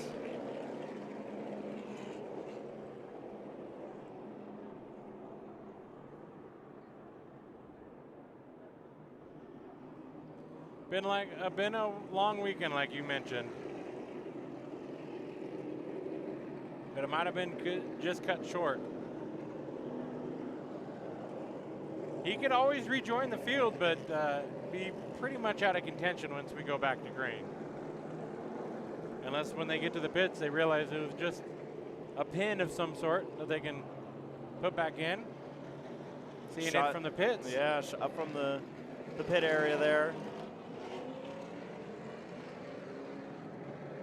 Now he's at the end of this pit road, I believe. And the crew's probably going to receive that car and see what is needed and how much it needs. Beautiful day here at Tucson Speedway. Look at the sky, all blue. A little bit of a haze.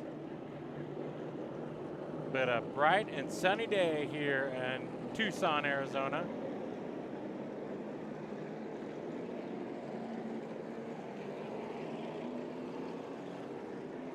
And a great crowd on hand as well.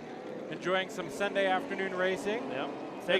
Taking a look here at Phipps inside of the pit area. They're already going to work. Car hasn't even been dropped off the tow truck yet, but they're trying to, in fact, they're already putting on some fresh tires on the right side. That could be an indicator that maybe they feel like they could get this car back on the racetrack. Freshly 50 lap used tires.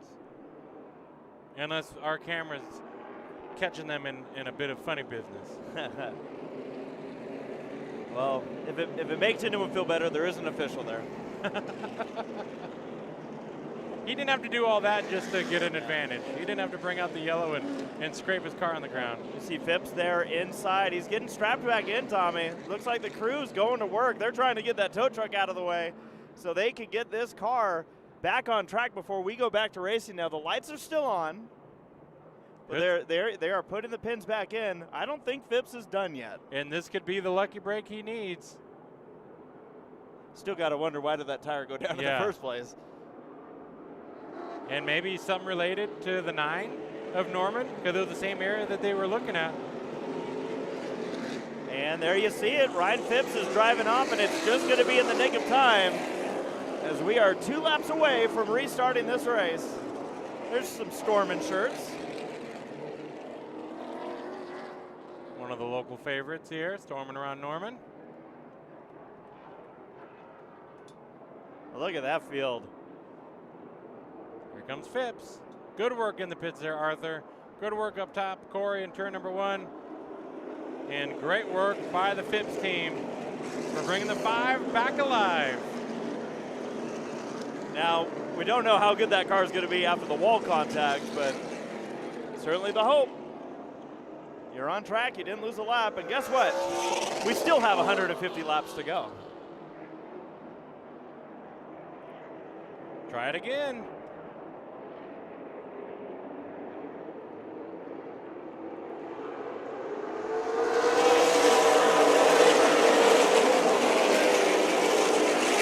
There is a tire rub on Phipps's car, pretty heavy on the right front. So he's going to be hoping for another quick yellow and hope that it's not him.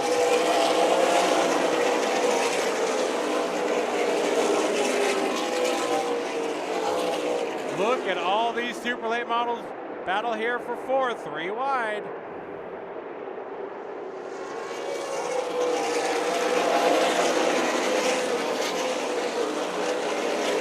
Right now, you just want to make sure you're giving room to your competitors.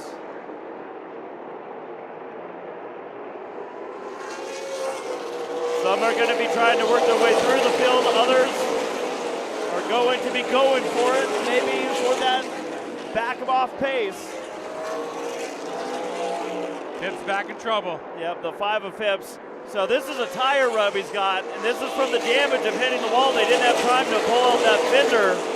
So he's going to try and get that to the hot pit, see if they can pull it out without losing too many laps.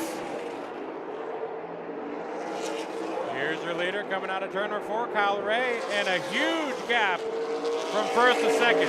Oh, it is tight down that front straightaway.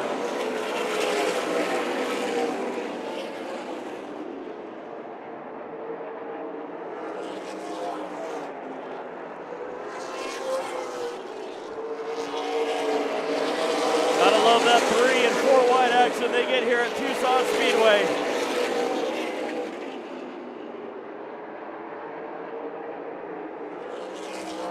Look at this, 3 wide by 3 wide, Tucson Speedway, baby.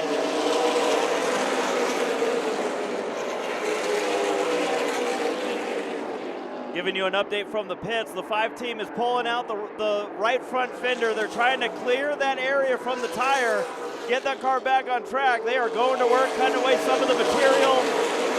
We'll see if they're able to get that car back on track before he loses any more laps. He wants a yellow, though, and we might have one with how close these drivers are going.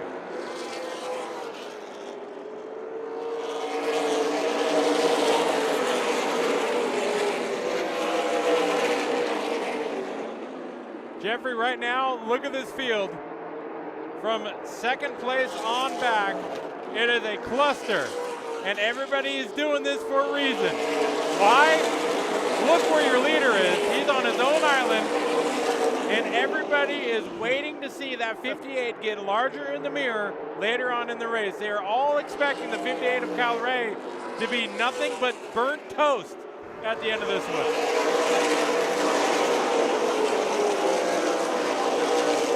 Yeah, but Kyle Rayfield's on the top of the world right now, doesn't he? He is.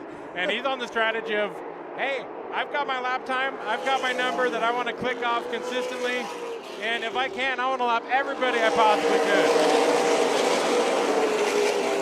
He's also the furthest away from potential trouble. Yes, that's also the safety net, because any one of these cars gets sideways right here in this big pack, it's bad. Phipps is back on track, the number 5. Unfortunately for that green flag pit stop, the 5 car is 9 laps down. If he gets those back, it's going to be a wild one.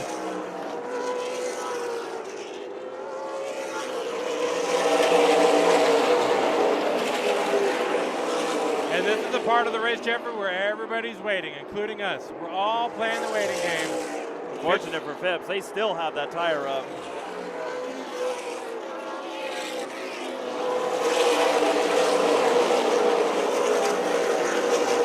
See where they cut away some of the right front fender to try and clear it. At this point, Jeffrey, I think what they should do is find a legend car tire. Put on a spare. All right, so a new development in your top three. Battle is brewing for the second spot. Weston Marthaler, Cole Raz have broken free from the cluster and are actually starting to chase down the 58 of Kyle Ray. David Smith goes one lap down in the number 05. So that's going to be a little bit of lap traffic that this group's going to have to work with shortly.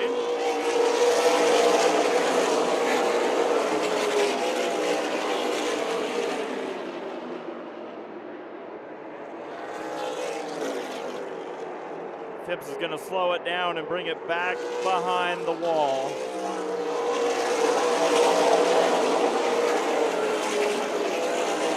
We'll see what the team decides on that one. They're going to be numerous laps down. It is so fun watching the different lanes, different speeds. Everybody in their own freight train lane, but 3 wide around Tucson Speedway. And for how many laps now? Who knows? All the race so far. All of them.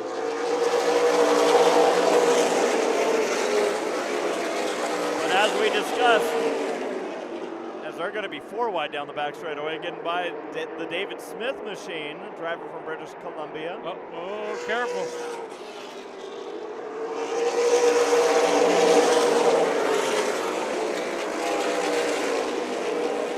We had a pretty good conversation with David Smith, actually out at Sonoma last year.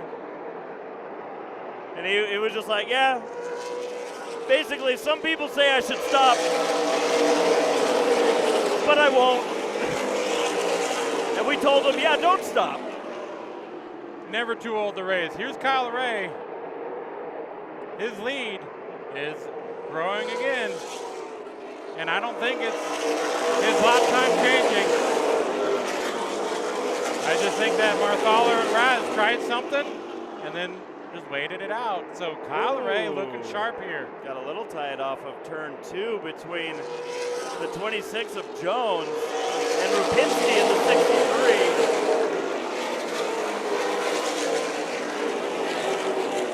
63. It kind of feels like Ray opened up his lead and then said, okay, now I'm going to cool it down. Yeah.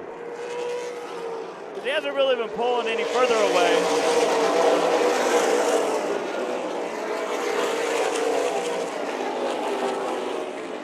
Jeffrey, if you don't mind, let's get a lap time update. So what do you see these drivers clicking off for lap times compared to their sub 14 second qualifying lap?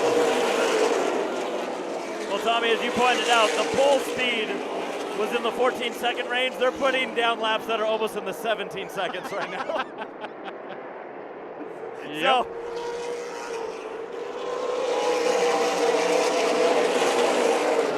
these are the fastest, most expensive street stocks in existence right now, according to the stopwatch. Yep. Your lap time by your leader last time by was a 16.9.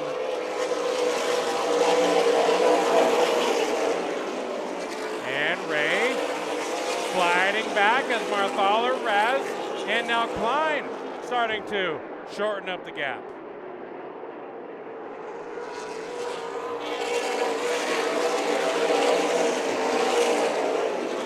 Brett Yackey on the outside of a 3 wide. Rupinski in the middle. Kyle Reed was working the inside line with his number 42. All of that taking place right around the top 5.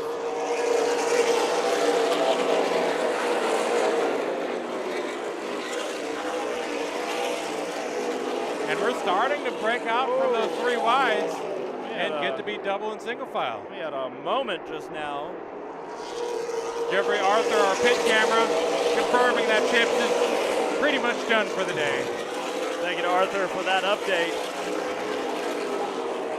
Outside of any last minute adjustments that they want to make. Battle for the second spot.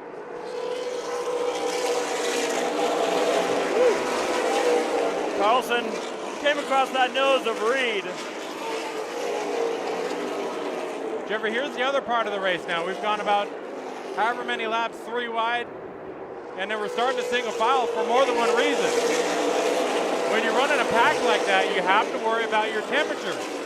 And so I feel like some of these drivers are now starting to break free from that stranglehold to get some air on those noses.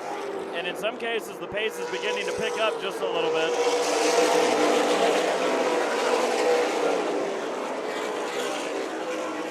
Starting to see lap times in the mid-16s. Still fairly consistent, but you can kind of start seeing the field stringing out a little bit. And some of that could be drivers leaning on a more aggressive saving strategy. You know, we run some laps, we're closer to the halfway. Brake contact, and Reed's gonna get turned in front of the field. Robertson goes through the grass, and everyone else looks like they're gonna make it by. That won't make Reed happy. Reed doing a late arc. Dylan shoving it in there, thinking he had the line in the opening, and the lines met. And Reed going around with a heavy cloud of tire smoke to try to keep that 42 down as low as possible on the racetrack.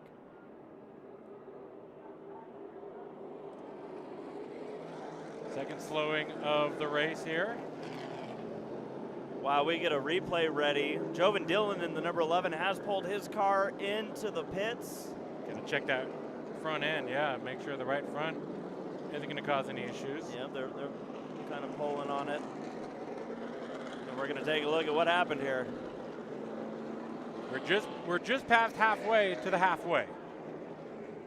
So you see Dillon there on the inside and met with Reed.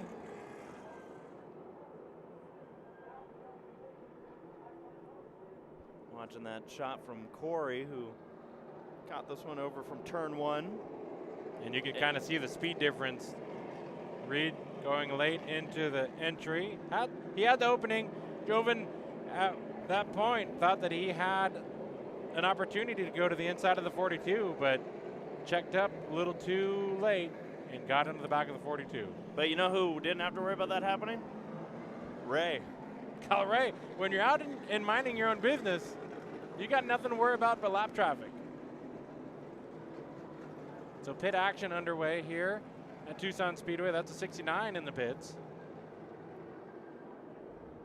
Now this car was falling off of the rest of the field. That's Trevor Siebert, driver from Vancouver, British Columbia.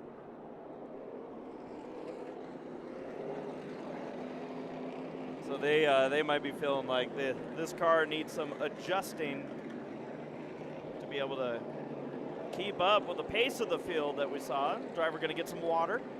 That's always nice. Oh wait, no, the radiator's going to get some water. Oh, well, sorry, driver, you're going to have to wait. Well, that car's having overheating issues. I don't know how much just a bottle of water is going to do. Dylan drives away, as we saw. Yeah, Jeffrey, and this is the worry. We were talking about temperatures, right? When you run 3 wide for many, many laps, heck, we were basically 3 wide for 30 laps in a row, and there's no airflow to get to you. With how sealed up these super late models can be, it's risk versus reward, literally from the green flag for the tires, for the race cars, and for the drivers. Jovan Dillon pulls it back on, or is going to pull it back onto the track. He's at the track entrance. I think my concern is the lack of urgency around this 69 right now. They seem like they're, we got more water bottles. They had to go to the concession stand. Yeah, they ran to Costco. Got that 82 pack. Maybe they can offer Arthur some water too. He's been running around. Yeah, grab one. Arthur, you can get us a couple too. Well, this is unfortunate for Siebert there. Might not be done though. Like this could be, because I was looking at the grill, you know. Oh, here comes Philpott in the 52. They also look to be going under the hood. Arthur's just found the hot seat. So Siebert drives away. They got that car cooled down enough to where he can maybe air cool it. And are we seeing more overheating, or is that a right front adjustment? Looks like we might be working on the front suspension, doing a quick adjustment, maybe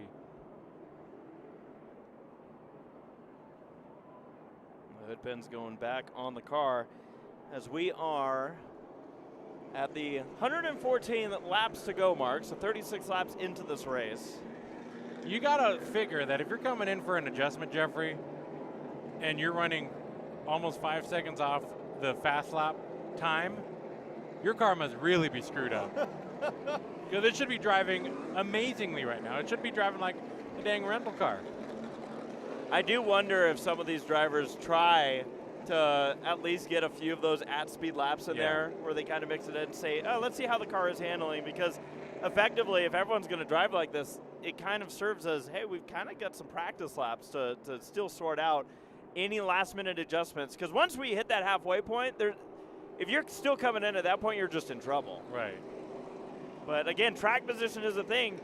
Just because you might decide to go earlier than everyone else doesn't mean you're going to have a lane. When they're 4 wide in front of you, where you're going to go. Yep. Got to be ready for anything here in Tucson. And Jovan Dillon got a little bit of a taste of that. He thought he had a lane, went to the inside, and Reed, I just didn't think he was going to get there in time. And, you know, there's always the argument of, you know, right away. But I was at your door. Well, I was at your fender. Yeah, the two lines just met, unfortunately, for Reed. Looking through the field here, there's Hansen in the 08. Our off-roader, Robertson.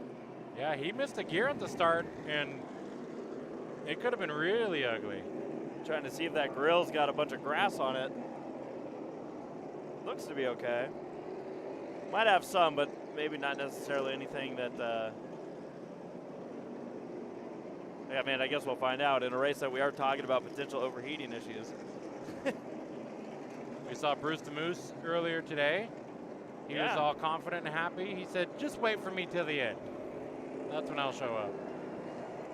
He had a big smile on his face. He did, yep, always does, but. I mean, you're at the Chili Willy.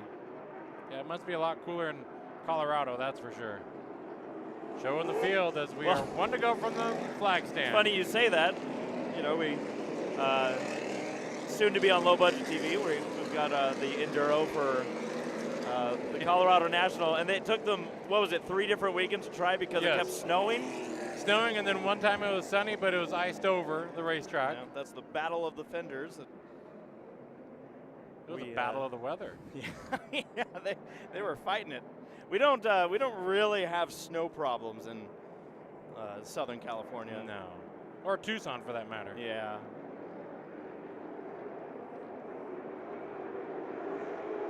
We're back to green.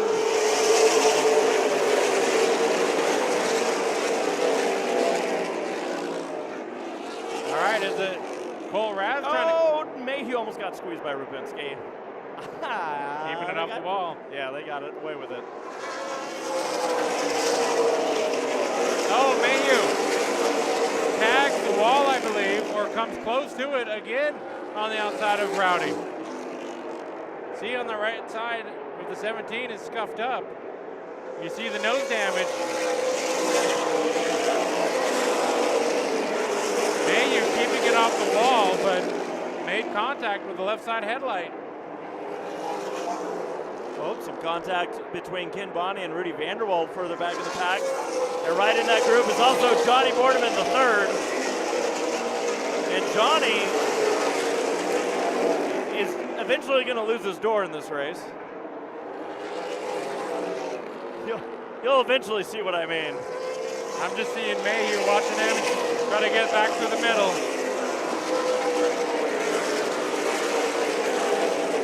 So Mayhew's hope is going to be that he can nurse that car home to the halfway point, I should say. Oh, he's giving the business to the 63 though. Probably not happy with how that restart went down. The team's got to keep that kid cool though. Oh, race car drivers. It's a long way yet.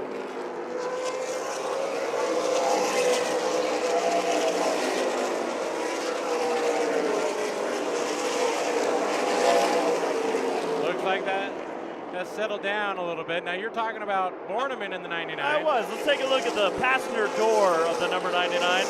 This car's working on becoming an airplane.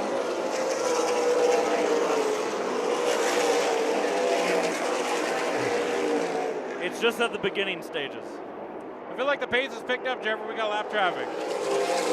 We do. We have a pair of cars going a lap down. David Smith in the 05. And it looks like the issues for Trevor Siebert continue as well for the 69. We saw that car come onto pit road. They were dumping water bottles into it.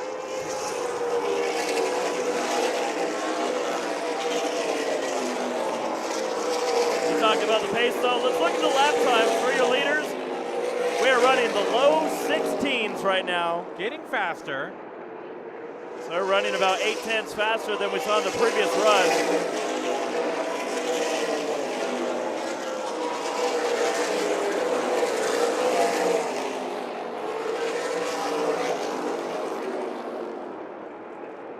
Mayhew is starting to go forward now. Working to the inside of Brett Yackey in the 32. Mayhew in the MMI number 17.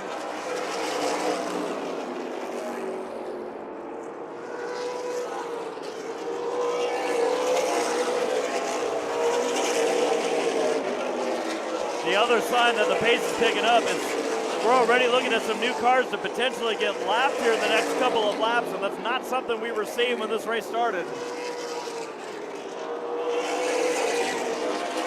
Riley Siebert in the number 09 will be the next car at risk of losing a lap.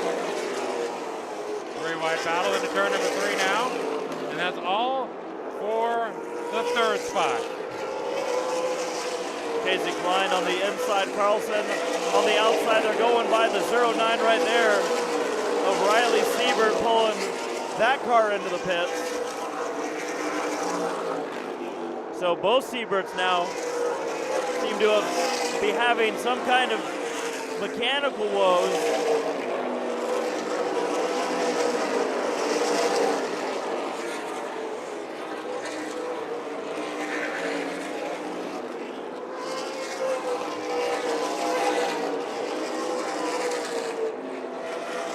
Scott now putting some pressure on Mayhew, working the inside groove.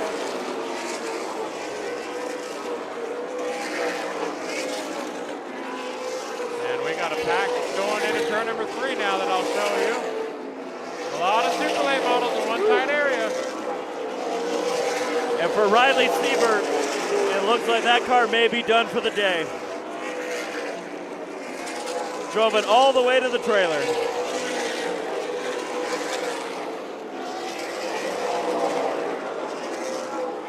Borneman and Grosskreutz in a battle here, going into turn number 1, the 99 of Johnny Borneman, Mark Grosskreutz in the 72.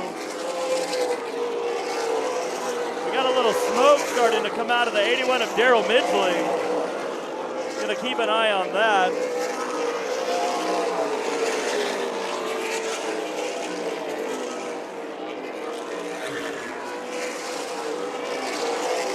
Does look like it's coming out of the tailpipes. Find Midgley in front of the leader.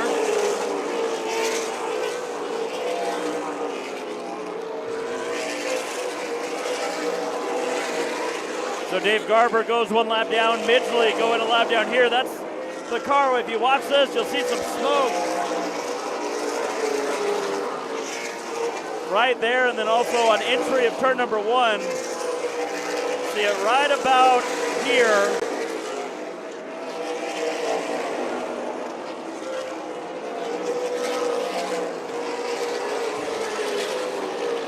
And a battle here, 3 wide into turn 3 and 4. Carlson in the number 14 Shockwave Marine seating is on the inside of Cash. Casey Klein, that's Haymark Farms number 1. Midgley's going high. I'm wondering if he's going to pull his car off track here. Driver from Sydney, British Columbia, making the drive out, but unfortunately it looks like mechanical is going to take that car out.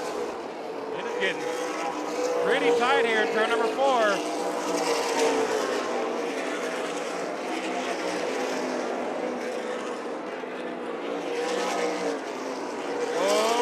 Getting dicey. Yes, it is. Carlson working that inside line. And Casey Klein's like, that's fine if you want to go. Oh, some contact with Scott, and Smith goes around.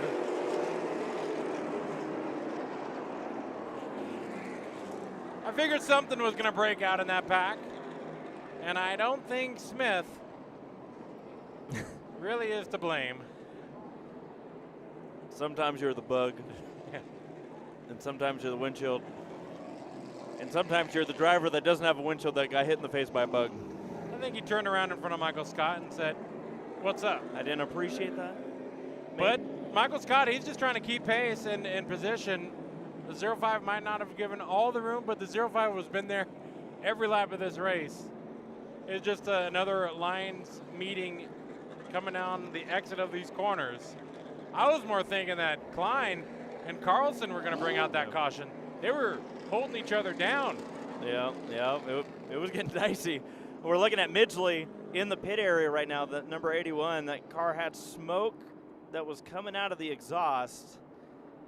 They pulled it in just before this caution to come out, so didn't lose maybe 2 laps for the 81. Had went down a natural lap down, and then in pulling it off the track, may have lost an additional lap.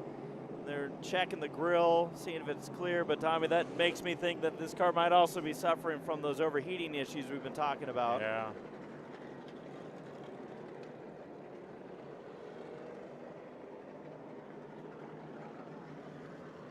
Midgley has always been a great supporter out here at Tucson Speedway, always making the trip on down with that iconic looking number 81. See, we got a replay of what went down over in turn number 4. Taking a look here. Look how tight those two were racing. And then the 05 of Smith, he was just innocent. Marthaler and the 82 of Scott got together. Mayhew had a face full of that. He did. And nice job by everyone getting by it. Shoved up into Smith. So Smith, he doesn't know that. All he knows is the 82 doored him. But he doesn't know that Marthaler and Scott were getting a little racy there on the inside, and everybody just meets up. Smith doing a good job of rolling it backwards, staying predictable, like a veteran that he is. Yeah. See Midgley firing that car back up. We'll see. Maybe they were able to get that thing cooled down a bit, or if they'll end up calling it a day, but it doesn't look like Midgley yet has any plans of getting out of it. I think blue smoke is never good. Well, what color do you prefer? None. No smoke. Yep, there's that exhaust pipe. A lot of telltale signs come from that area.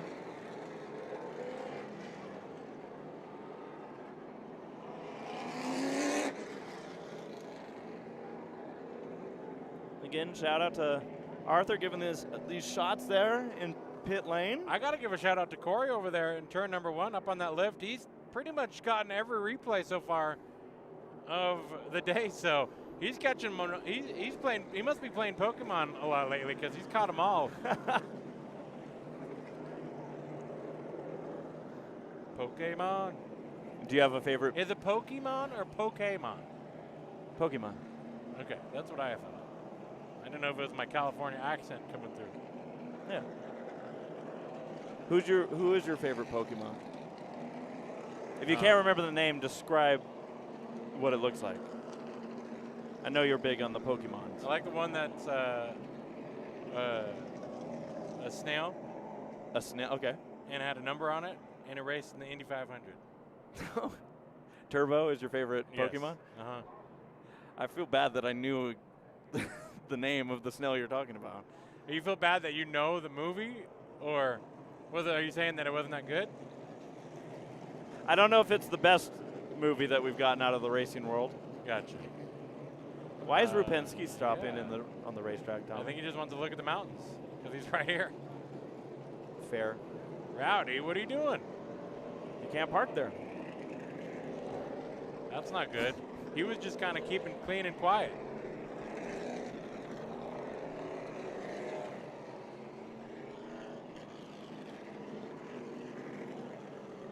I'm almost afraid to ask this question, but what do you think is the best racing movie? There's no question. Days of Thunder. Days of Thunder? Yeah. Okay. You're probably going to say. I didn't know what I was going to get. You're probably going to say Die Hard or something. The most argued movie. Yeah, Die Hard is a racing movie. For sure. So everybody's kind of just looking around on the 63. So what's going on with Rowdy? Might need a push, maybe stalled out.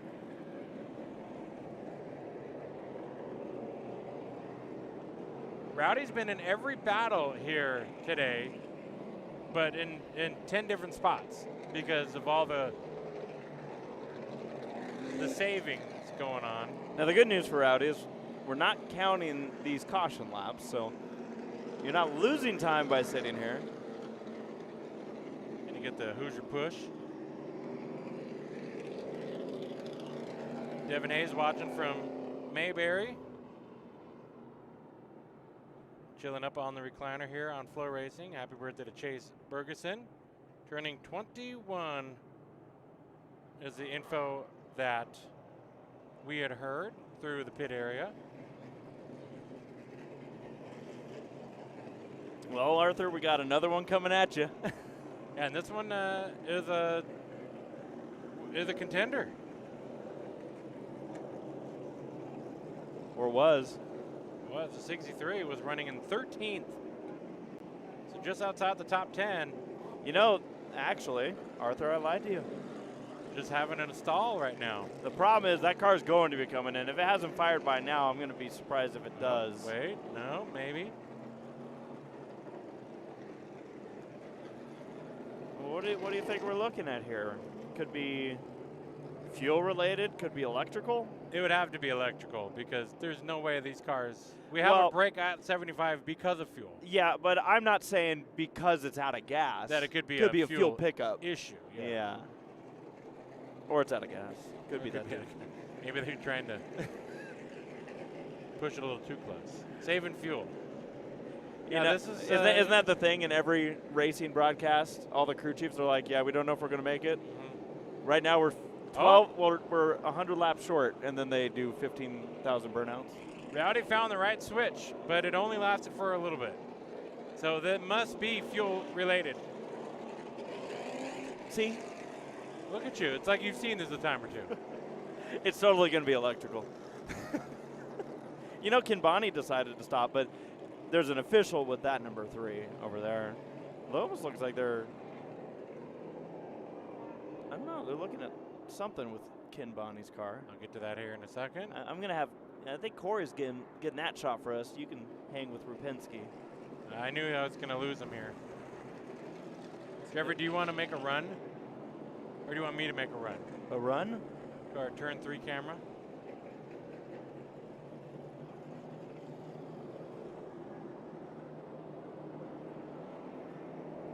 During the break? During the oh, yeah. Yeah, I could make a run. Do a little plug it in, plug it in. I was confused. But make a run. What do you think? Why do you think that's happening? It's probably just tired of our crap. Yeah. So Rowdy Rupinski now in the pits. Trying to see what's going on with that 63. The way that it was hiccuping makes me feel like it is a fuel pickup issue. The 3 of Bonnie rejoining the field on that inside lane. I might be able to see here. Hang on. Whose car do you suspect this is? Rupinski. Okay, that's what I was thinking. And they're looking under the carburetor, the air cleaner there. Looks like they're playing with the throttle. Trying to get that 63 refired.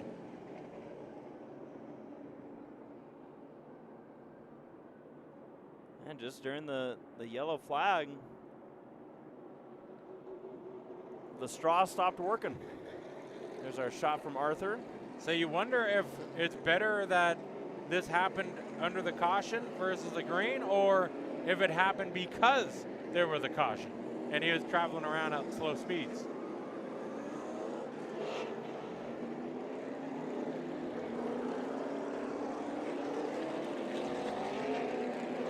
Corey's got an update for us on the 3 that we'll get to. Yeah, we're looking at it right now. Okay. the oil. There is something coming out of the front end of that car. And I'm wondering if it's the radiator or is it That looks like oil to me. oil coming from what, though? Maybe steering or who knows what. Whatever's going on under that hood, it's spraying everywhere. Yeah.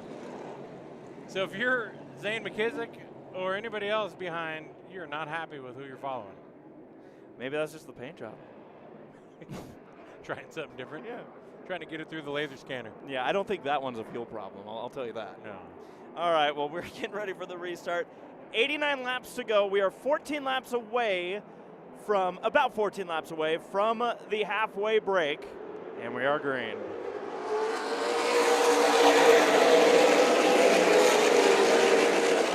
And KO trouble into turn number 1. The 8 is turning up in front of a number of cars, and we're wrecking. Nick O'Neill was the car that had issues there.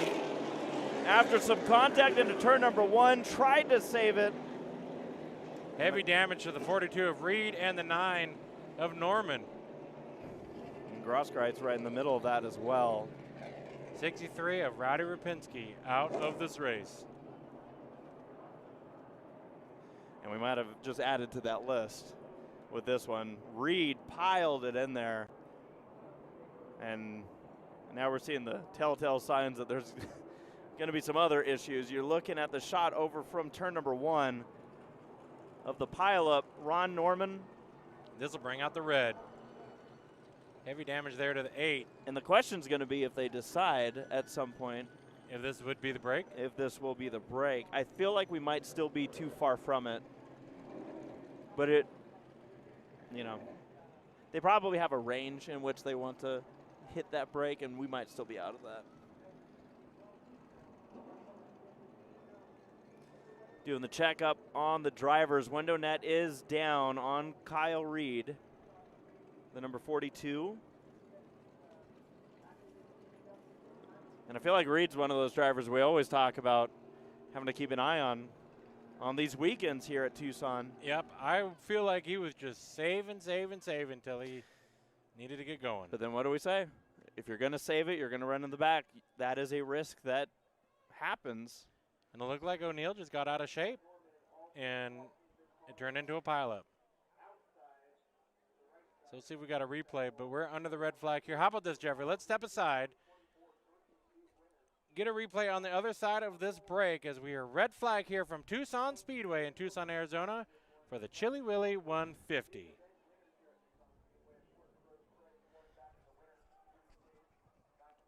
Do you dare me to talk during this break? I dare you. Okay, good. Should we see if Arthur can make his way onto the wall? As long as he's safe and doesn't trip and fall. Arthur, do you wanna walk up? It would be on the wall side, but you can probably walk up towards where this wreck is. O'Neill driving away. We'll see. Arthur might be like, I just got back from Rupinski. Yeah. You guys need to calm down. That's fair. That's absolutely fair. If anyone asks questions, just say, I'm with TV. It works 90% of the time. Arthur said yes, he can. Thank you, Arthur. Take your time, though. You're going to have time. Nothing but it.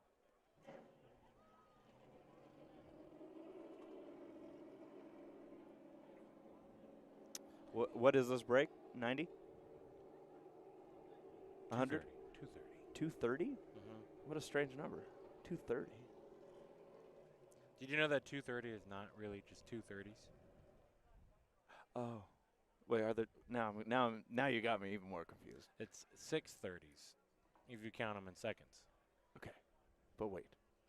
So, when you say 230. But they say it's is it 2.5 minutes? 2.5. Or 230 seconds? Oh. Like 3 minutes and 50 seconds. Like No. You're overthinking it.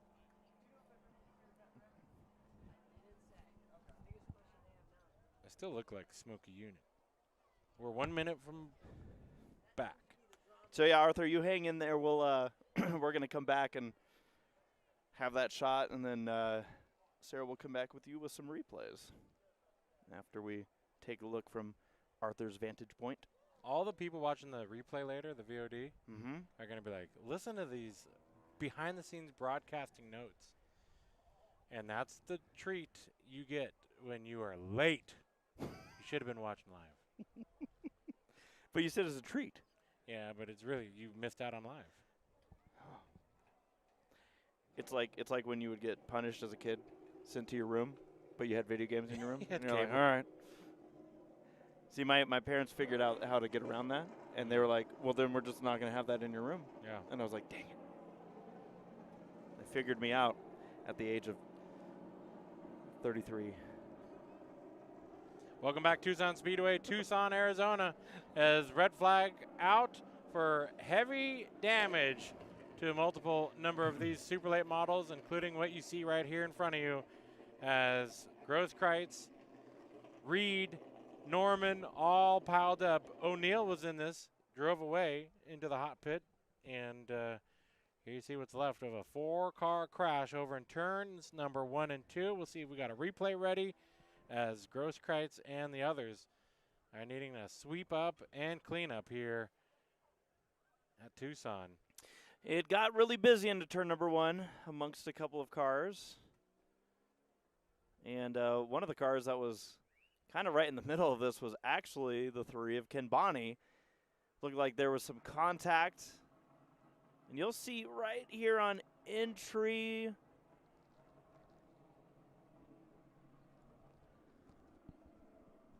It was just a tight 3 wide, and fortunately not enough room for all those cars, and now you just see them all piling in. Nick O'Neill, that number 8. Talked about Grosskreutz and the number 72. And again, the 8 was on the outside of a 3 wide. I believe the 72, Mark was in the middle of that 3 wide, and Bonnie might have been the car that was on the inside as they entered the corner, and it was a squeeze job on the 72 as Grosskreutz didn't really have much of an option, and it ended up turning, almost saved it, but Nick O'Neill ended up getting it turned around, and then the cars that were behind that tried to avoid just weren't able to. So we are cleaning up. There's quite a bit of oil and other fluids that are down on that end of the track. And still have yet to move Ron Norman's car, as we may have knocked out a couple drivers that we otherwise were going to need to keep an eye on for this race. We talked about it. You know, Kyle Reed has been proven to be a contender in these races, but doesn't always have the luck, and today definitely was missing on the luck side as he got caught up in this one. You see all the different angles of the cleanup going on here. And Ron Norman's car, at this point, the it's going to be a thrash job going on with some of these cars. Anyone that thinks they might be able to get it patched up, but the unfortunate thing, the way each of these cars piled into this wreck, I think all 4 of them had major front end damage that just might eliminate them from this one. So we'll see what's going to happen as far as if any of these cars are able to get it repaired and cleaned up.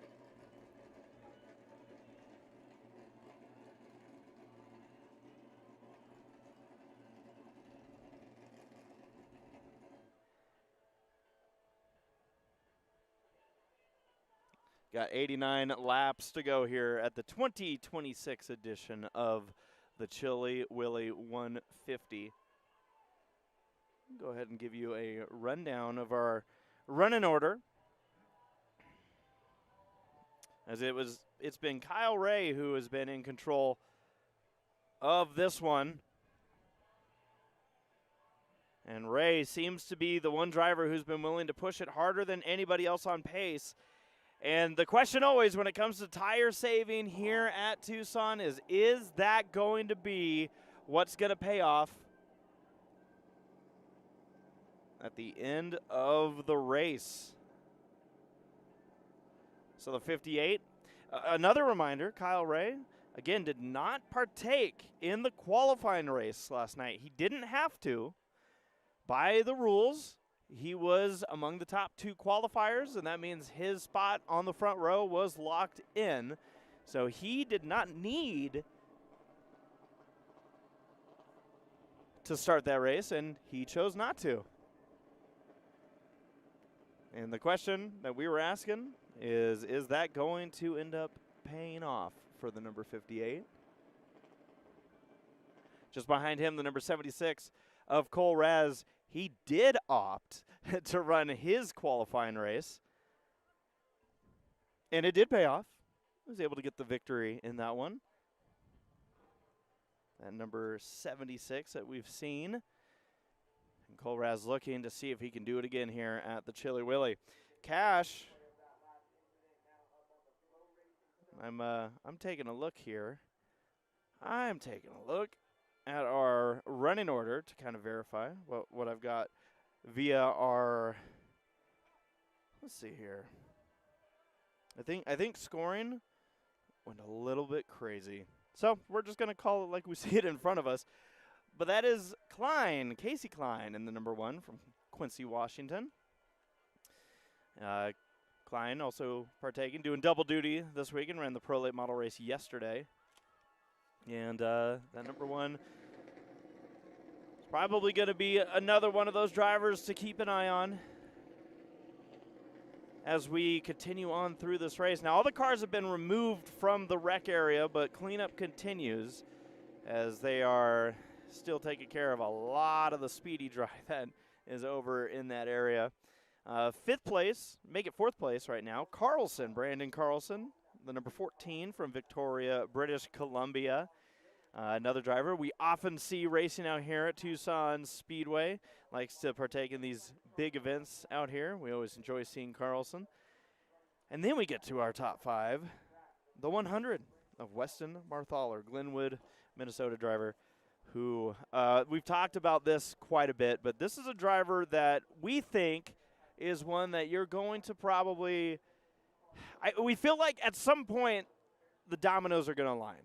It's all going to come together for this 100. They have shown to have speed. They've been running up front late in the races for these, but haven't been able to finish the job at here at the Chili Willy. We'll see if Weston Barthaler, maybe today is that day. Brett Yackey, he's found success here at Tucson Speedway. The number 32 sitting there. Is today his day? They actually, at the end of their qualifying race, that car fell off the pace. We didn't get a confirmation if that was just Brett being like, okay, or if there was actually an issue with that car, but it seems to be running just fine here today. With right behind him, the number 11 of Robertson. Robertson had to evade that incident where we saw Reed get turned over in turn number 4.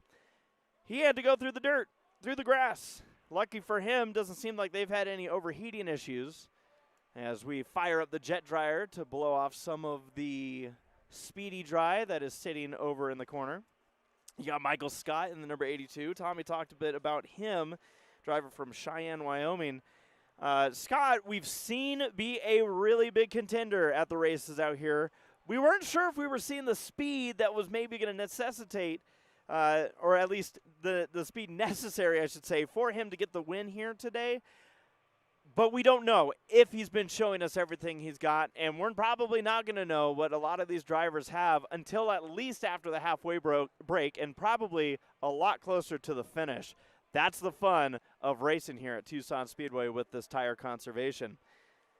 That moves us back to, I'm going to have to manually count, 1, 2, 3, 4, 5, 6, 7, 8, 9th place, the number 17 of Taylor Mayhew, young driver. Had some good success last night. We'll see if he can double it down and get that car up front. Young driver, not a lot of experience in stock cars, but he's gaining that experience and showing that he's going to be one. Also comes from a family of racers. David Mayhew, we often talk about, a driver that has raced plenty in divisions like the Arc Menard Series West, and we occasionally still see David get behind the wheel and race it up. Just behind them, Jace Hansen, the number 08, a driver who has championships on the West Coast and certainly expecting that car to be one to watch. He might be among those drivers that might be conserving the most of ones that we could anticipate contending here at the end of this event.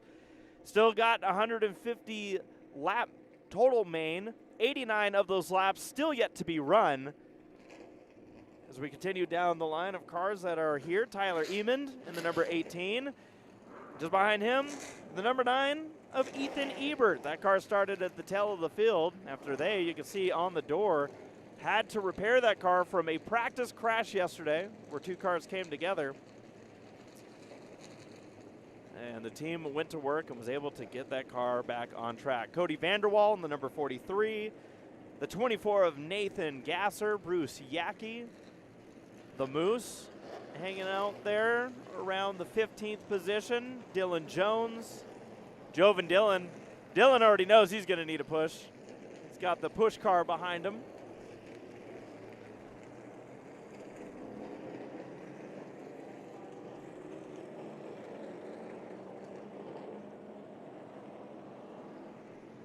As the field is fired up and getting moving. See the number 99 there. That's Johnny Borneman, the 3rd. Levitt in the 28. Vanderwall in the 34. Bonnie's got some damage here. Now, we talked about this car was involved in that incident. And it looks like, I don't know what's going on. That got sketchy for a minute. But we'll take a look again here at Ken Bonney's damage. So again, the 3 car was on the inside of this 3-wide duel going into turn number 1. And what kind of ignited this incident. You see already the issues with the front end, as we've documented. And then here is what's going on the side of this car.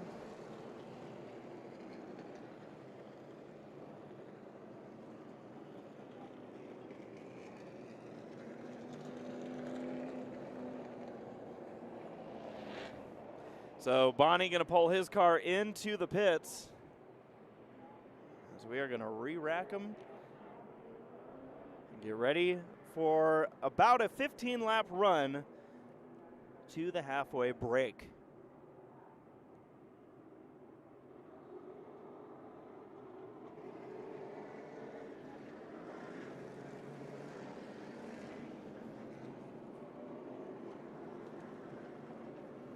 It's the O'Reilly Chevrolet 13th annual Chili Willy 150 here at Tucson Speedway.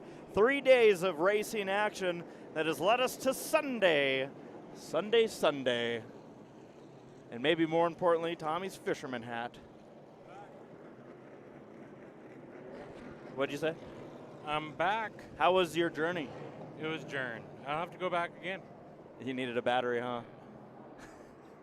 But we made it. Maybe I'll go this time. Okay. So that way you can. Tradesies? Yeah, but you got some good exercise. I did. Yeah. did. Do you have a battery up here for it? Yep, right there behind you. I'll go ahead and put that in my pocket now.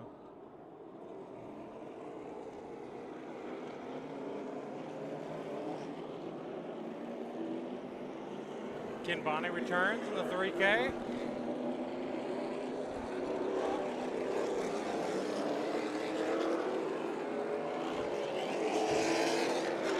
So they have, let's see what this right side looks like now that the team got a little bit of work.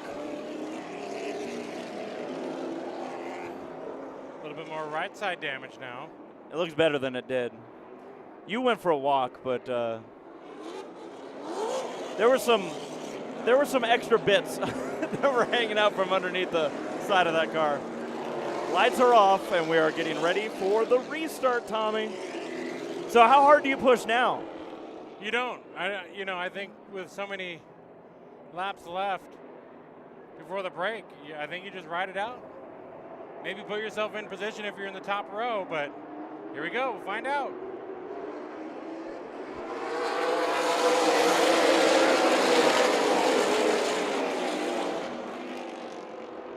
And Cole Raz out of the turn number 2 and into the lead.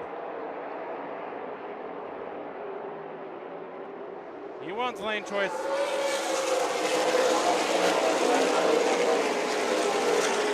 As long as he can stay out front. But Kyle Ray starting to fight back on the outside.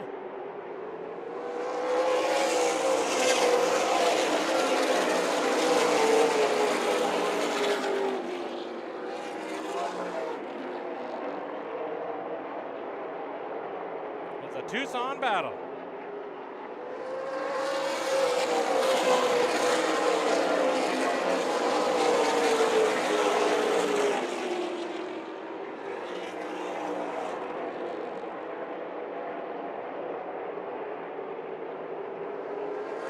Battle for third. Here comes Klein. Working the inside of Brandon Carlson. Brandon with a great Chili Willy weekend so far. Has been running up front all weekend long.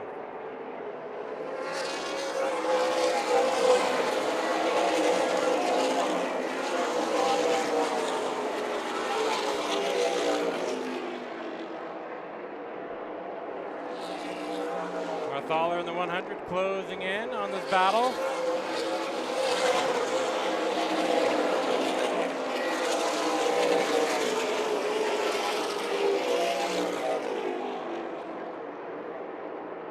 And we are just going to wait this one out for the break.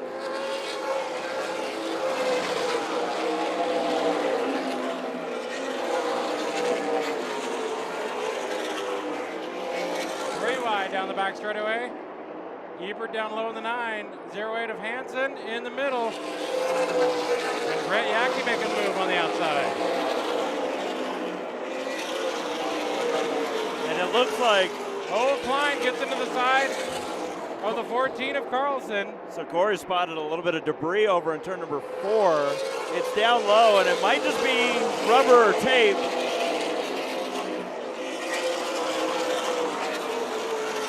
I do see the officials pointing at it right now, but so far, no call for a caution.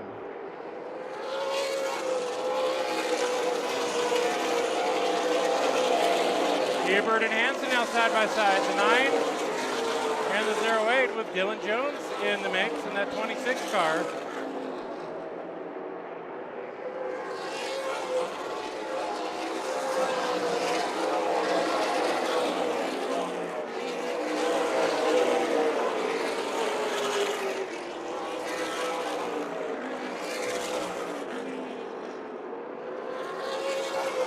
Trouble. Turn number 4, Casey Klein around. And it looked like he and Marthaler battling hard. Might have had that issue.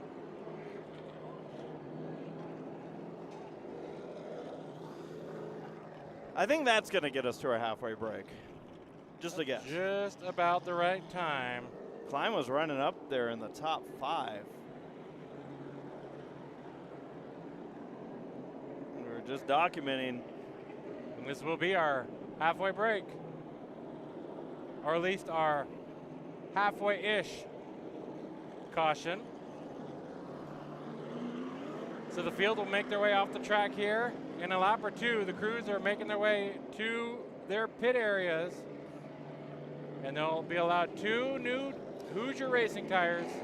I just want to show you the debris real quick. That's what Corey was pointing out. So gotcha. That's what we were looking at. It might, you know what? It might be a brake hose, maybe. Okay.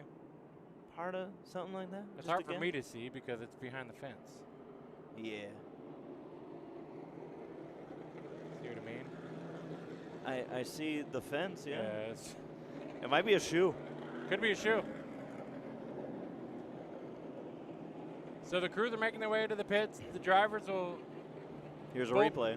They'll be bolting on 2 Hoosier freshies. You see Marthaler getting into Klein. Marthaler just wanted the brake a little early.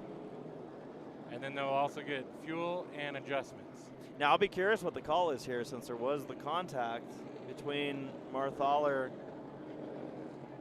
and Klein that brought out this yellow. Is Marthaler gonna be restarting in the back. Depends on what the officials deem it as racing or avoidable. I think it looked avoidable.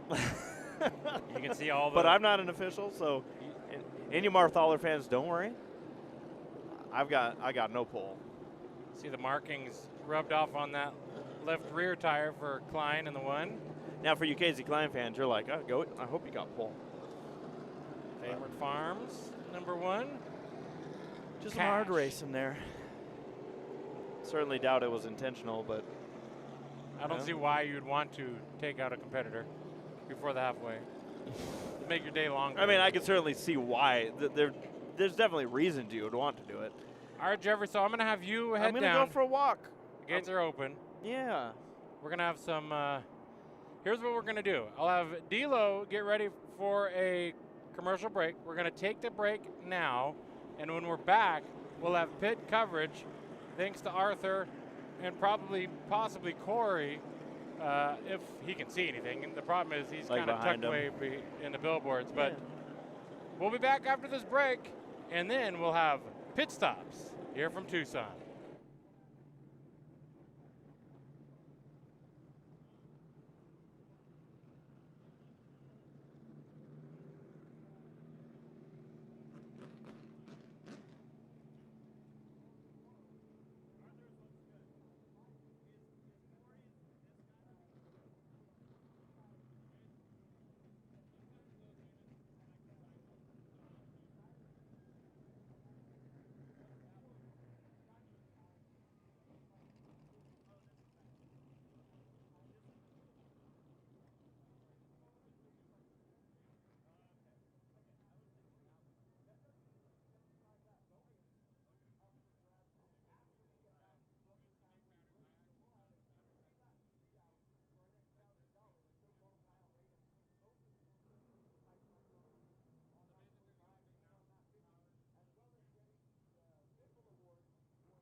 Welcome back here, Tucson Speedway, Tucson, Arizona, as the pits are busy with a flurry of excitement.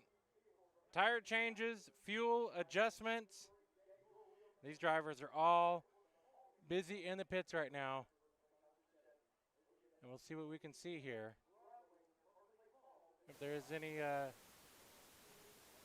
any sort of developing stories that we can tell. So Arthur taking a jog through the pits, waiting on the horn for the time to start here. Arthur might even be having to change a tire. You never know how close he can get. So you see all these teams looking over their race cars, waiting for the tone, and then they can go to work. Arthur doing a good job of being in the battle without being involved, because it's going to be a mess when they all get the okay to go.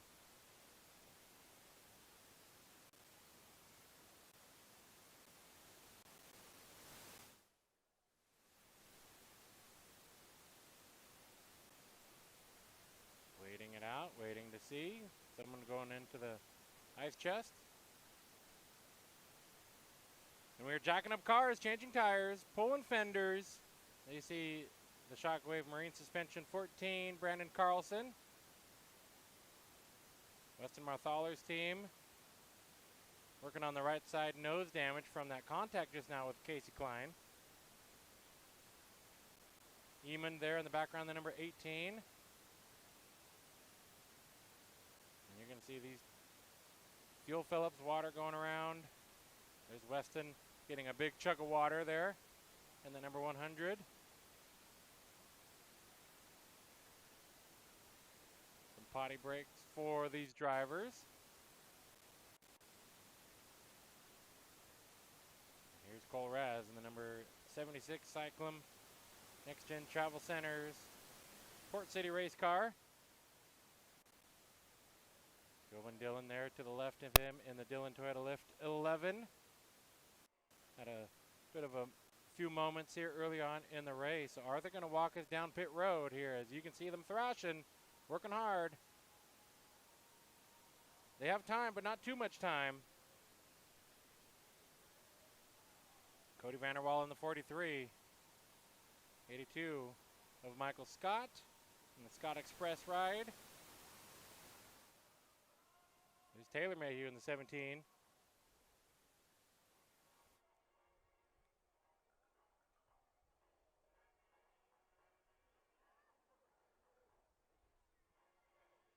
Robertson's 11, the 12 of Bruce Iacki. And a bit of a track development here we see on the other side. Corey Shot showing us a little bit of a track cleanup on the lower groove of the racetrack.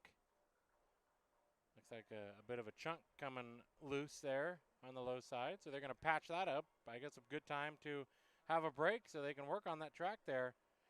So we'll go back into the pits. Ethan Ebert next in line. They are working on that radiator, it looks like, or at least maybe trying to keep that number 9 cool, possibly. I see Jeffrey has done a battery.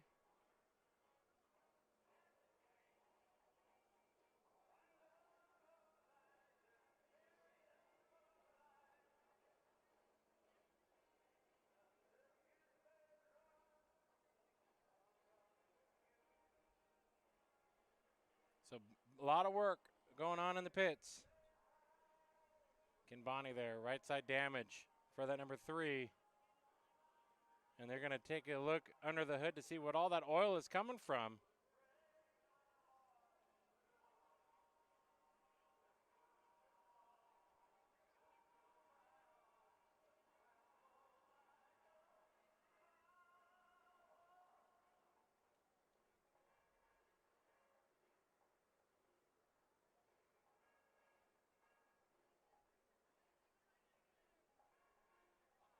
There's Dave Garbers, number 93.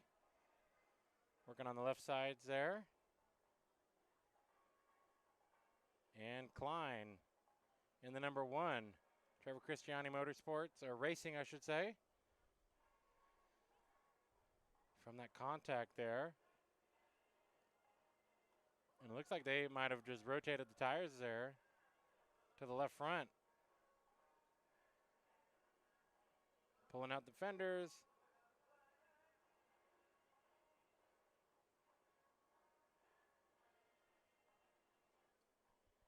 Here's the number 05, David Smith. Had some contact earlier on in this race, but no give up there. The Hacienda Pools 52 of Philpott. Getting some fresh air here. Working hard all in the pits. This is where the crews make their effort, because the drivers give them the info and the crews go to work. But after this pit stop, if you make your way into the pits, you likely have an issue, and it's all bad from there. David Levitt in the 28, the 34. There's David Levitt there in the 28. 34, Rudy Vanderwall. Getting ready to climb back aboard the 34 machine. Has raced all but one Chili Willy. The Remax 24 of Nathan Gasser, Colorado racer. Climbing aboard the General Air 12 of Bruce Iacki. Look for him later on in this race. He's just getting warmed up. The veteran racer. 99, Johnny Borneman in the U.S. Equipment Service machine. Cody Vanderwall is just checking things over one last time in that General Air 43. It's Elko ride of Emond, or one of our Great North racers here. So it looks like the activity's starting to settle down. Window net's starting to go back up. Time is winding down. Sultan Metals ride, the 08, Jace Hansen. Last year's champion of this very event. Ready to get back to racing. Colton Ray, who's led the most laps so far this race. And the number 58. And here you see Dylan Jones, track champion in the Desert Valley Landscaping, number 26. So the drivers getting buckled back into the race cars. We're going to step aside for about a couple minutes and be back to racing here soon from the Chili Willy 150 at Tucson Speedway.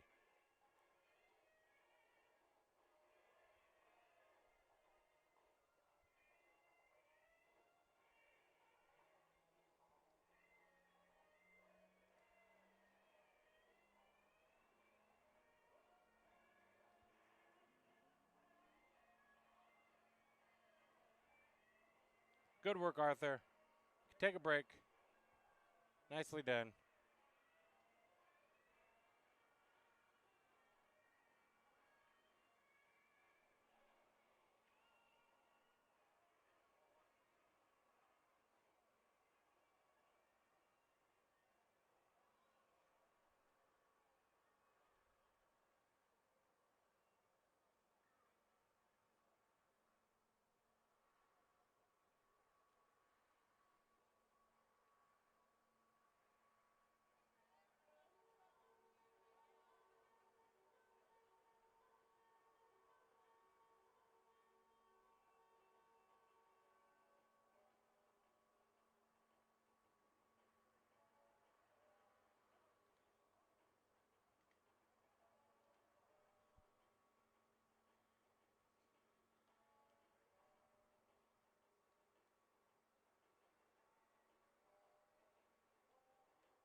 Welcome back, Tucson Speedway, Tucson, Arizona.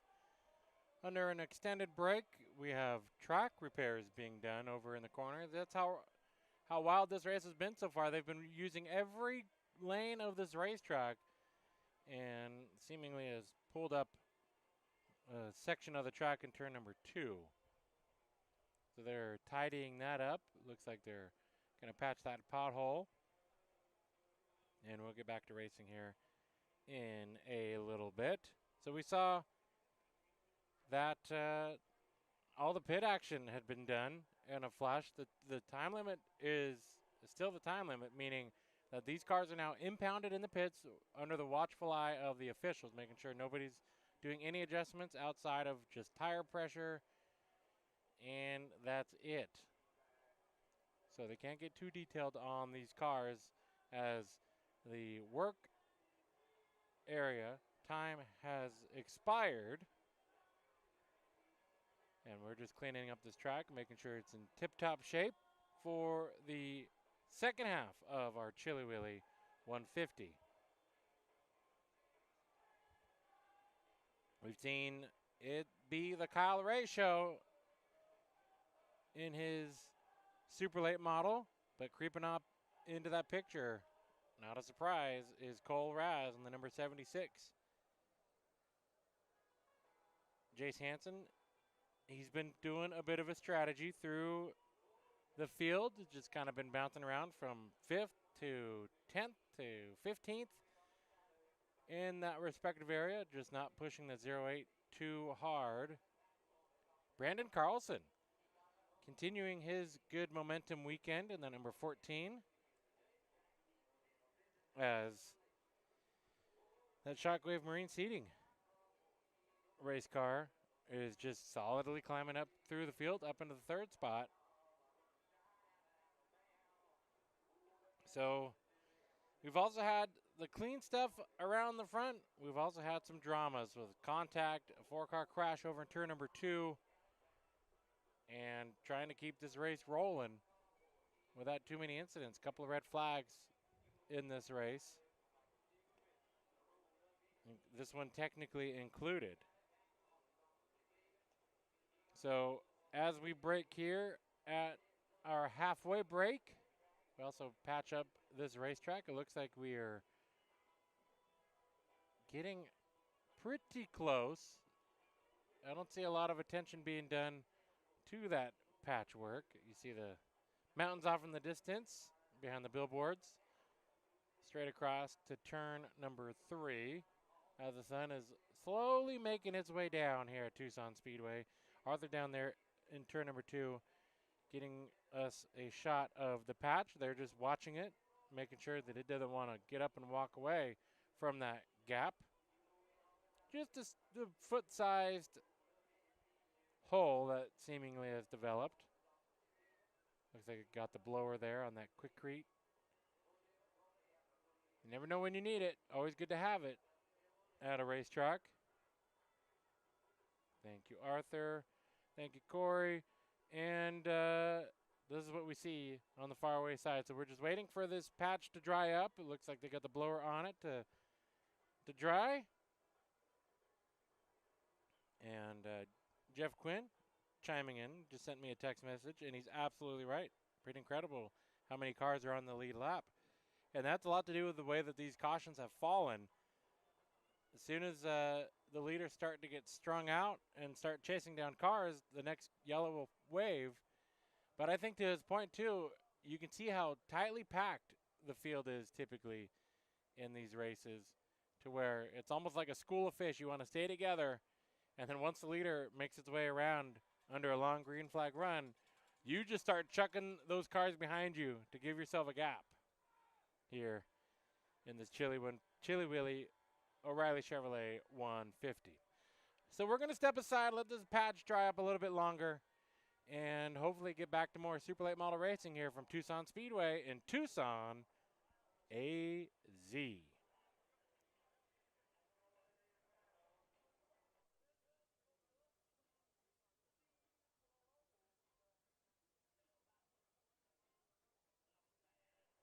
We've caught Sal. Where's Daryl Abbott? we've caught Sal taking a nap.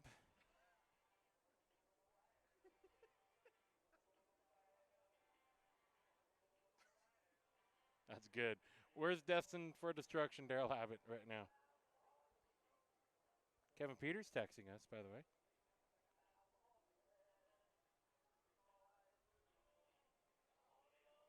I'll have to come back to that, Corey, in case there's commercials running, which there should be.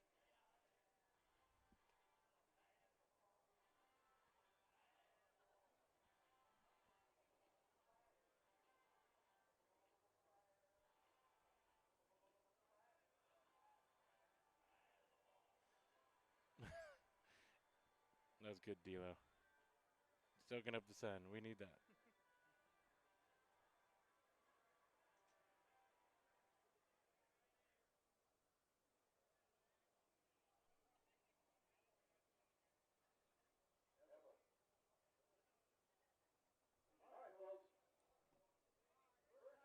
Tucson Speedway. What? No, you guys are from, what is it, Sierra Vista, some country out there in the back 40. Seriously, first timers at Tucson Speedway.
Welcome back, Tucson Speedway, Tucson, Arizona. Patchwork being done over for turn number 2. Looks like they are now praying that this thing gets patched up. No, I kid. They're just applying the last bit of heat onto that patch. But want to see some jealousy? Let's send you some jealousy if you didn't catch it already. Sal Segala, renowned photographer out west. Soaking up the sun right now. Taking a bit of a nap. I just imagine Daryl Abbott right now is just going to town on social media, posting all about how Sal flipped upside down. So there's Sal taking a nap there. Corey quick to show it. So we're going to get it from Sal, I'm sure.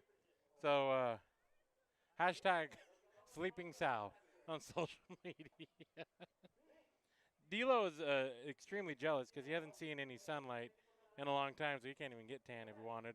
But yes, we are under the red flag due to a bit of patchwork. This was our relative halfway break that came out a little bit early due to a caution. So we're patching up turn number 2 at Tucson Speedway. AZ Dot is busy at work over there in the corner.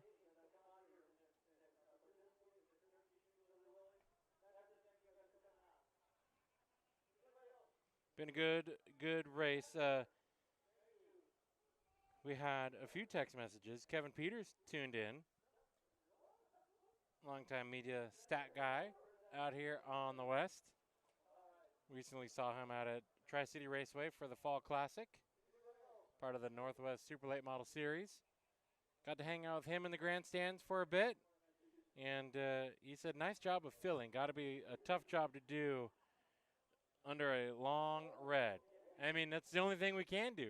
Not like we can do anything different. I mean, Trevor, you and I can run out and try to patch that hole, but I don't know what good we'd be more in the way. That's what my dad always told me. So just kind of waiting it out here at Tucson Speedway as they patch that gap over in turn number 2. We got a playground. How many racetracks have you gone to that has a playground? Jeffrey, you went down the slide last year.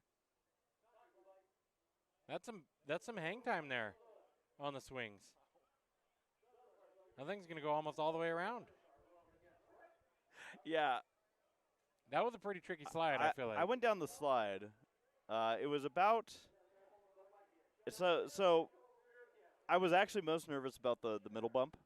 I was like, oh, that's going to be the one to send me. But it actually set me up for the last bump. And that's where I had,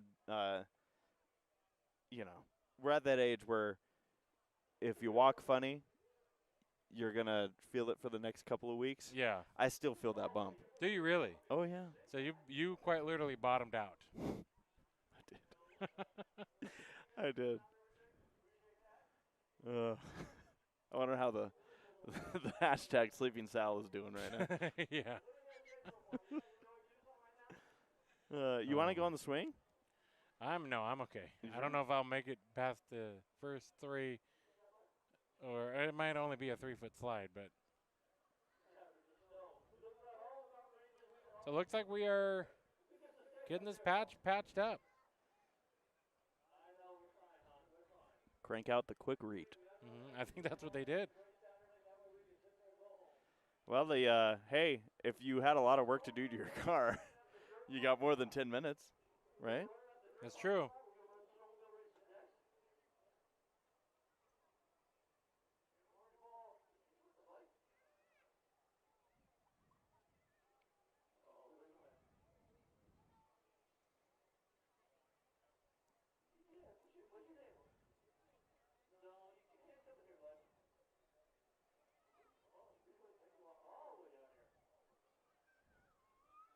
Well, it kind of looks like they're moving on from it. I see what you see. Oh, there's the shovel, which rhymes with Mia's last name. Yep, but we have not seen Mia at all. There was no Mia today, was there? Maybe they're still getting the car ready. Something burning over there On the drag strip. Yeah. What's going on over there? Let's do some investigating. Let's see here. What is going on at the drag strip? We saw a lot of smoke from some burnouts yesterday. I think they're just having a bonfire. That's what it looks like to me. Nice. Enjoying some racing. A bonfire and some racing. There was a bonfire here on what was that, Friday night? Yes, we had the chili feed and bonfire. So everyone got to stay warm by the bonfire. I saw some fans walking around with cups of chili. You gotta at the Chili Willy.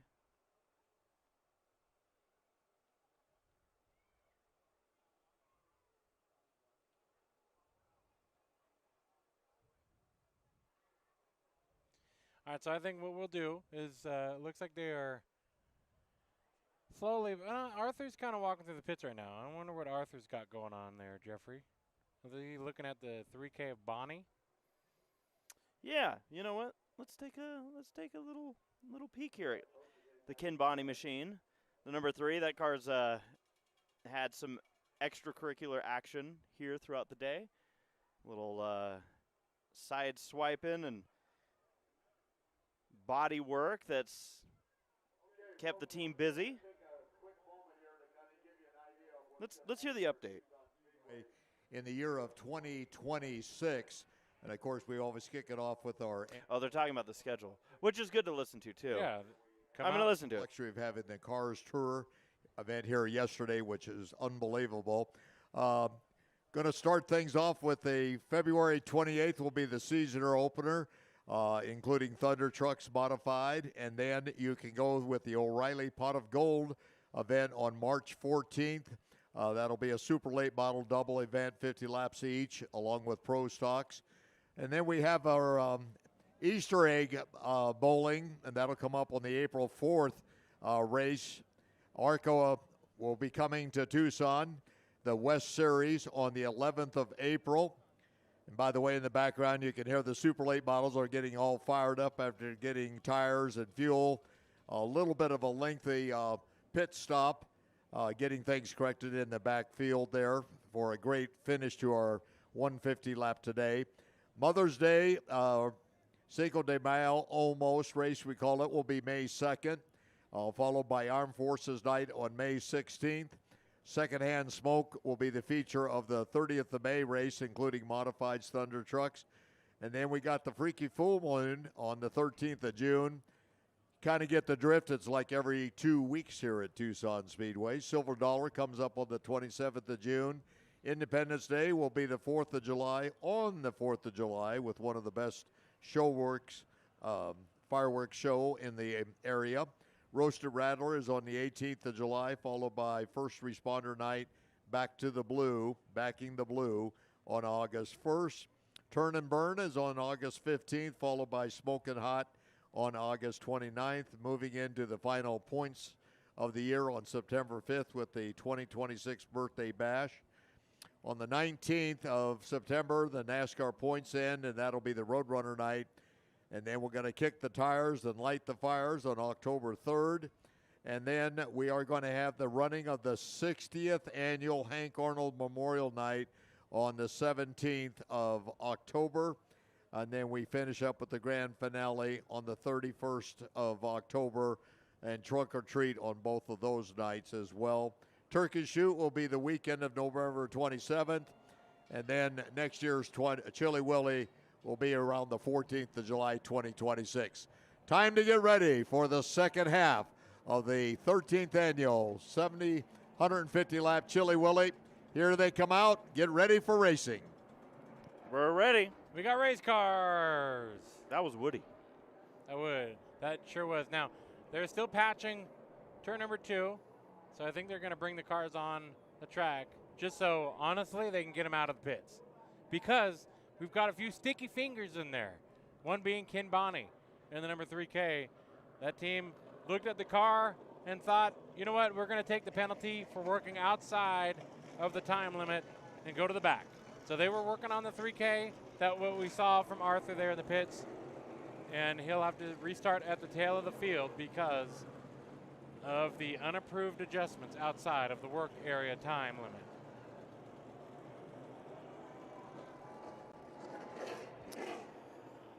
Maybe they got permission, Tommy? No. Our pit camera Arthur said, nope, he's going to the back. Maybe he got permission to go to the back. Yeah, he sure did. Maybe he said, I want to restart in the back.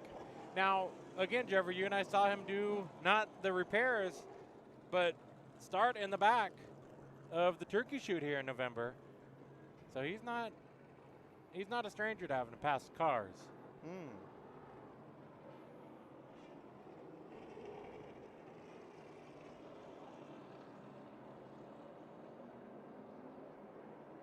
Beautiful day here at Tucson Speedway.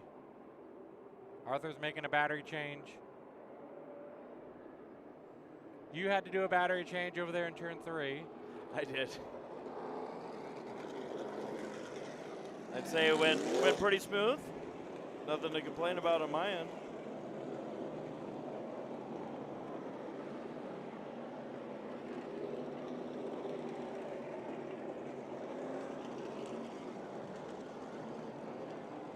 I think, honestly, Ken Bonney just went to the car wash during that red flag. They just had to get the nose clean. It's clean now. They probably had, like, if any of that fluid, which I assume all of it was coming from him, I can only guess that they had some work to do under the hood. Tommy, can you give me a bonfire update? Because I don't know if I believe it's just a bonfire anymore. Yeah, I don't know what's going on. I think it's cooking pretty good. That is a... Hopefully they know about it. I don't know how they wouldn't, but... They did have some sort of a drag racing event over there at Tucson Drag Strip. So maybe they're burning off something that was on track, maybe the resin that goes down the drag strip. I'm going to give you some pit look here. from far away to see an unfortunate end for Mark Grosskreitz, number 72. No front end body work left as they get ready to load it up on the trailer. Yeah, one of the multiple unfortunate cars from that. There's Kimbani. So Probably still being scolded. They're still working on it, Tommy. You can't stop sticky fingers. No, you can't. He's already taken the penalty to go to the end of the longest line, so. Just doing some air pressure there. And he goes back. Back on track for Bonnie. All right, there's the patchwork. Just put a cone there. We were talking about doing that with the with Phipps's car earlier. Why not?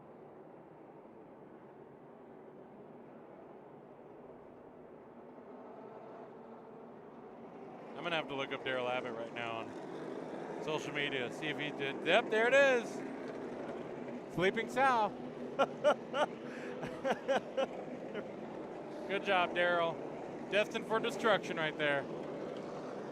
We're going to have slashed tires before we leave here tonight. It's going to make the drive home very long. Bruce the Musiaki. Sal's texting us right now. I owe you guys. He sure does. More than one. I had little to do with this, Sal. I am guilty by association.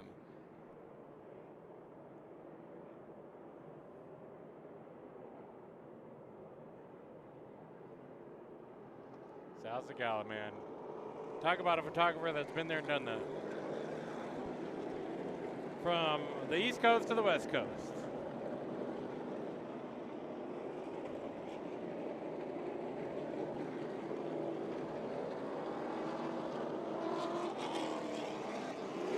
Working in this racetrack just a little bit, making sure all the cars are good and rolling.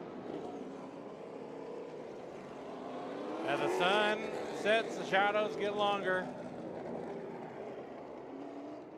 I mean, look how tall this truck is per the shadow.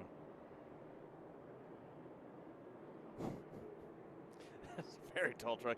That is a lifted truck. It is. So, you know you're a legit racetrack, by the way, when you don't even have a fire rescue truck, you have an airport crash rescue. The Tucson airport is not too far from here, so. And it's missing a fire truck.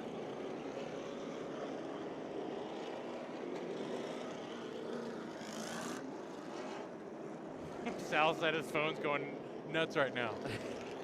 It probably woke him up from his nap. That's probably why he's upset. Why is everyone texting me? 34, Rudy Vanderwall with a flat, it sounds like. Corey saw it over in turn number 1. Field's starting to bunch up. Yeah, you see Rudy Vanderwall there on pit road. And we got a problem with the 99, Zane McKissick. Looks like he might have a flat tire. And this is just as the lights were going off on the pace car, so the lights are coming back on. You see the left rear is hiked up, which tells me that the right front is down. And we might see the same situation that we saw with Phipps, where they're not sure what and how to get this 99 off track safely. Yeah, he's motioning to the officials to lift the front end up, got to tow it to the pits. The tow truck is on the way. It'll be there within the next 45 minutes. For the record, that's not a knock on the Tucson track. I just like when you call like AAA. Yes. And you're like, hey, I just need a tow truck. And they're like, all right, we'll be there in like 2 hours. Wasn't there one time where you had a flat? Yep. It was a drive home from here, actually. Buckeye, Arizona, hit a pothole. And didn't they say, like, yeah, we'll get back to you when we can find a tow truck? Yep. And we just drove on the flat. We drove with a flat for a mile to, hey, this is going to be a great advertisement. Okay. New auto parts supplier or sponsor for NASCAR. We drove to the O'Reilly Auto Parts to get some tools and a jack, because apparently my car didn't have a jack. Yeah. And we had your wife ride home in the back seat with a flat tire. And we went home 8-hour drive on a donut, which is not what you're supposed to do. But we did it. And we'll do it again. Well, hopefully that was what we hit, like a pothole, didn't we? Hopefully we don't have any more potholes here. Man, we were so close to getting this thing restarted. Now I'm curious. Rudy Vanderwall's still in the pits right now. Rear drive shaft came out of the 34. Thanks, Arthur, with the update. Oh, wow. So you see they're going to take a little advantage here of trying to get that area worked in. And then this is Vanderwall. Now, it's interesting because Rudy's still in the car with the window net up.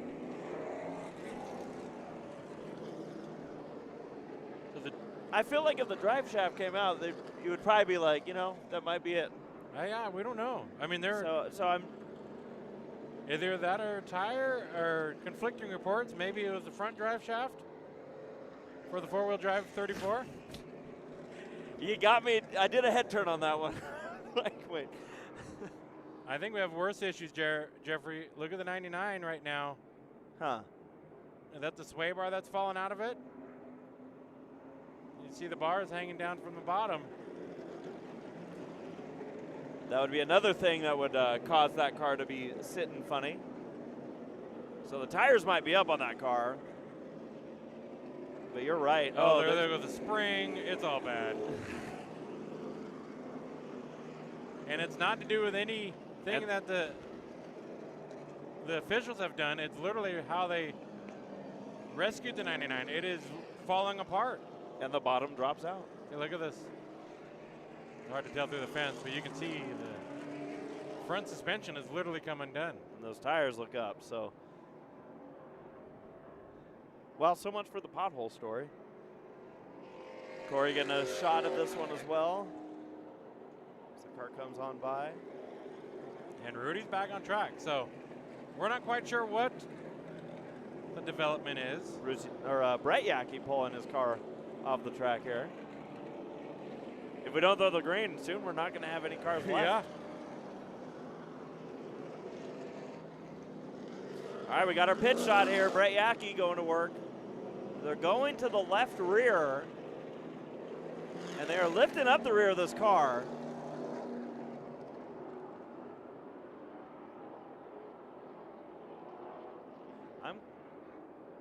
It might not be worth it, but I was going to say I'd be curious if Sarah might be able to check. Really? Oh, okay. So they're doing a little extra work here on Yackey's car. They're going to have to hurry because the lights are now out. Field is getting ready to restart. I didn't see what they were doing back there with Brett Yackey's car. I don't know if it was brake related. Well, either way, they're going to go green without him, unless he really gets to the track now. Yeah, so issues for oh, we got a wreck on the back straightaway. Caution flag.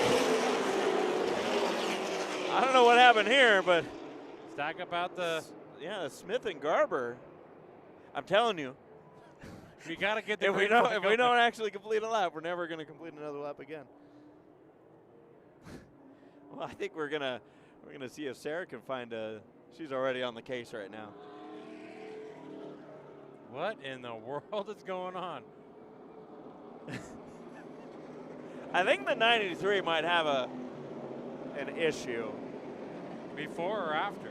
I'm thinking before. We're going to take a look at a replay here. Watch this at the back of the field.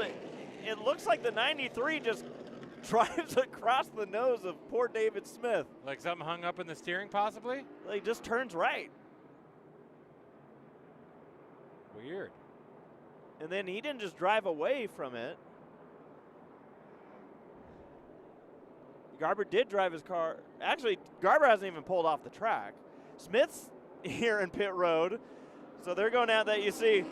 David Smith has just felt like why is everyone picking on me today?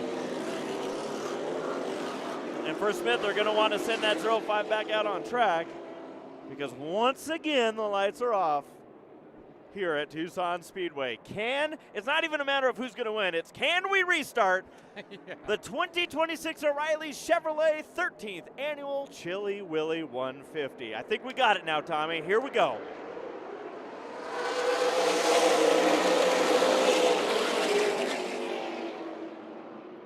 Is this the start of the track position race? Kyle Ray out to the lead. Cole Raz to the inside.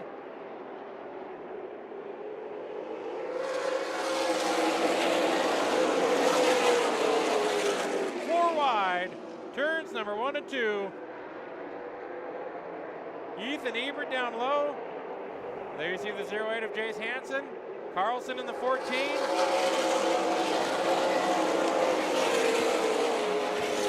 David Smith back on track. Brett Yackey back on track.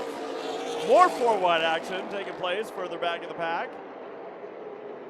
You're looking at Hansen down on the low end. That's Ebert. Vanderwall gets squeezed a bit by Marthaler. It's getting feisty. Yeah, the pace has definitely picked up. You can see it on track and you can see it on the stopwatch. Cole Raz starting to go, make a challenge on the 58 of Kyle Ray.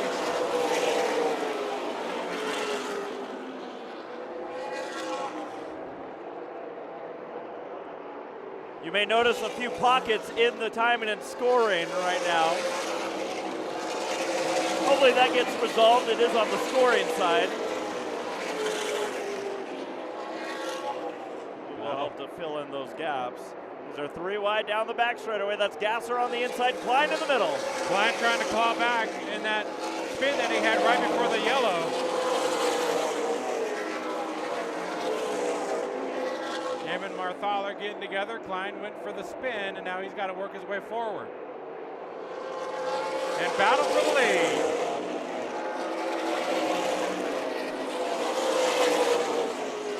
So David Smith, after his issue, goes 6 laps down. Battle for the lead with Cole Raz on the inside of the driver who's been in control of this race from the get-go, the 58 of Kyle Ray.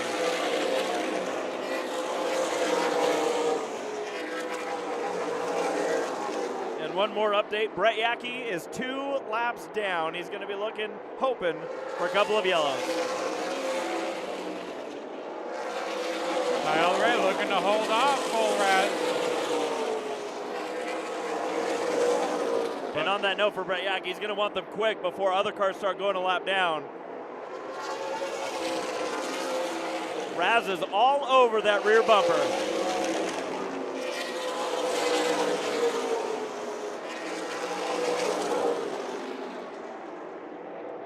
He's going to get out a little bit ahead. Here's Robertson and Mayhew duking it out for spot number 4.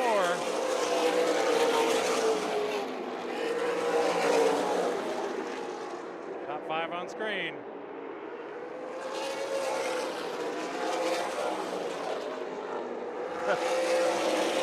Carlson, Jones, Ebert, Hansen. Ebert and Hansen starting to slowly work their way through the field now. They are 3 wide all the way to the last 3 cars in the field right now. All right, Cole Raz is trying to set up another pass here on the front straightaway. Gets to the inside of Ray. Battle for the lead.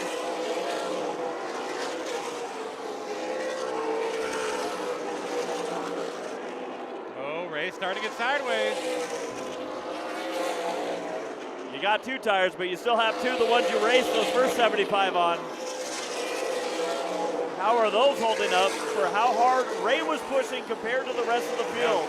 Yeah, and we saw how far out he got early in this race.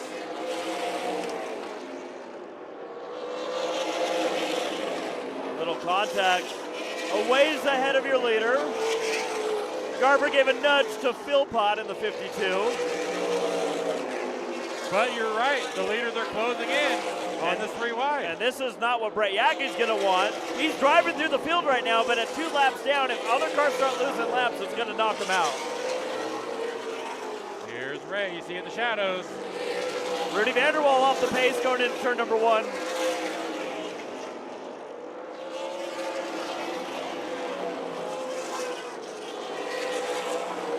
Vanderwall will make his car, get that car off the track. All right, if you're Philpott in that 52, there's no more saving. If you're Garber in the 93, if you're the 57 of Hall. Oh, here we go. Lap traffic for you leaders. Yeah, they're side by side.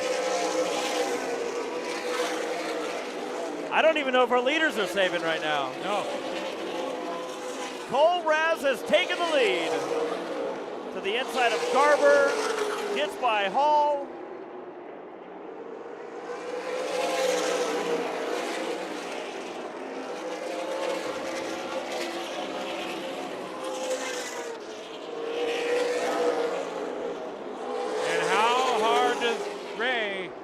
Push to keep up with the 76.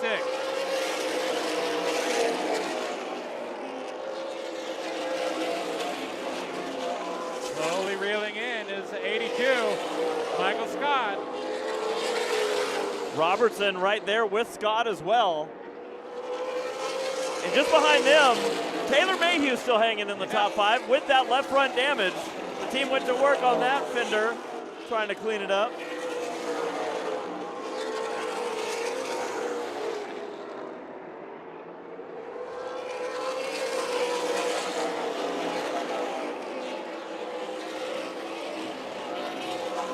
Battles here coming down into turn number 1. Bruce Yackey to the inside of Eamon in the number 18.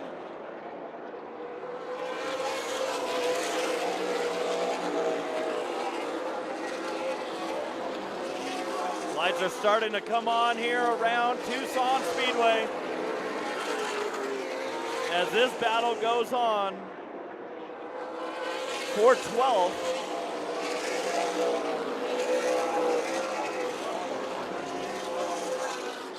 Getting tight. Oh, I don't think we're done. I don't think we're done. Knock, knock, who's there? This is where David Smith goes, you guys can do this somewhere else on the racetrack. Leave me out of it. Just behind is Cody Vanderwall. And then you got Brett Yackey. Yackey came into the pits just before that restart, lost a couple of laps because of it. Something in the left rear that the team had to address.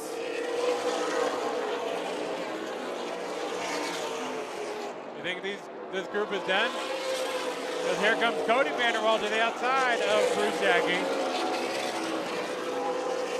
50 laps to go for the Chili Willy 150.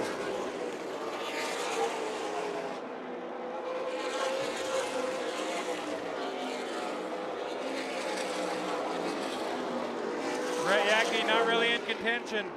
Still fighting for those waiver rounds.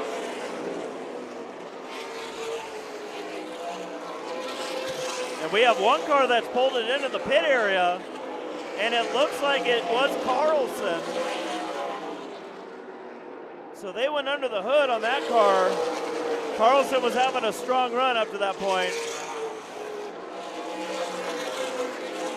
Hearing reports that the 14 of Carlson out of his race car. 14 of Carlson is done. Here's Robertson going for third to the inside of Michael Scott. Raz has opened up a little bit of a lead over Ray, but not an extreme. We're talking 9/10 of a second. But he is in control right now. Now things are getting really dicey on that end of the racetrack. These guys are racing hard. Kim Bonney's also in this. He just kind of put his nose trying to make it a 3, maybe 4 wide scenario a lap ago. Ken Bonney trying to get through the field.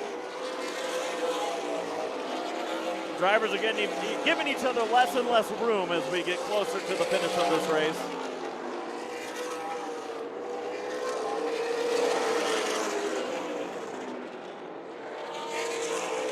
And we're going to have a battle for second.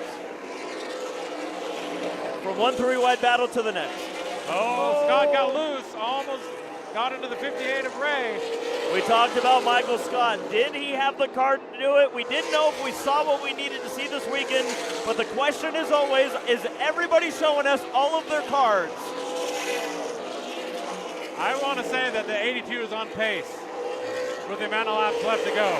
As long as the 82's car and tires will hold on. Michael Scott moving forward.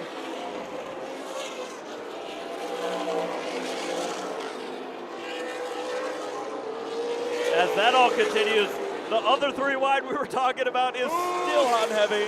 Scott way sideways. Where do you look? I know.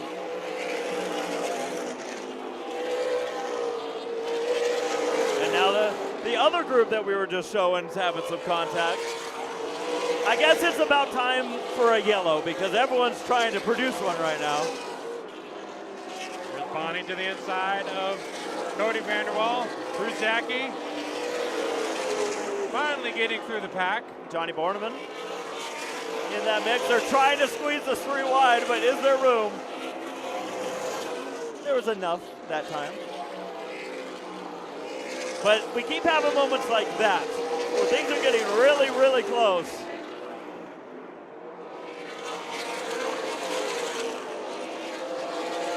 But it has been producing a show out here for the fans here at the track and you all at home. Oh, door slam. Short track racing on a Sunday. Vanderwall gets hit by Borneman. And we'll see if Vanderwall appreciated that. Because Borneman's coming through.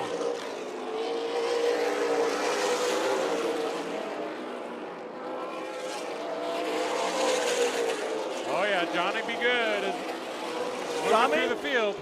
We've got ourselves a battle that's starting to produce between two drivers who have already had contact. Down the back straightaway, it's Weston Marthaler. Casey Kleiner. I mean, tell me if I'm wrong. These two have met. They have history in this race. Chase Hansen, not the day that we expected from the 08.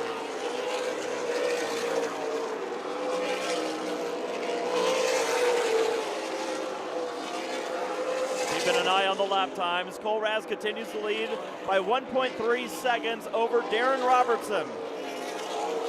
Kyle Ray still holds the third position over Michael Scott in fourth. And it is Ethan Ebert in fifth. Despite all the rough and tumble racing, it has been green.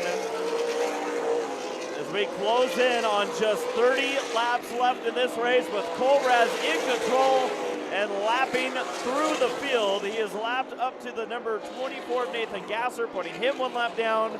The last car on the lead lap is 16th place Tyler Eamon. Oh, Ebert hanging on to it in the 9. And contact. Ebert's got to go. He's going for it, and he's using that 9 for all it's worth. I'm trying to see if there's any lap times that are sticking out right now. But your top 5 cars right now are looking to be the 5 fastest cars on track.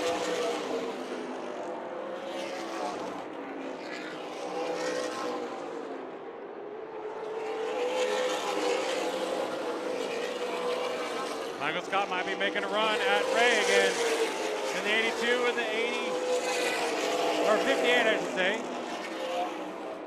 And second place Robertson has been putting down barely faster laps than Cole Raz. Off the track goes the 24 of Gasser.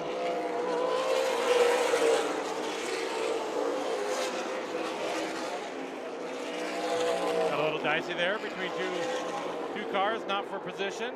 The further this run goes, the worse the handling is going to get. These close racing situations where two cars are door to door with each other, that's where we sometimes see these late race cautions produce. Some of the drivers in the top 5, they're fine without that yellow. No side-by-side battles for position. It is practically single file around this racetrack, which is exactly what that 76 cycling ride of Cole Raz would love to see. Clean and green to the checkered if he can make it. Tommy, let's get a shot of the number 99 of Johnny Borneman. He's just ahead of your leader. Take a look near the windshield on the passenger side. You're going to see that car is overheating. Oh, big time. Big time overheating.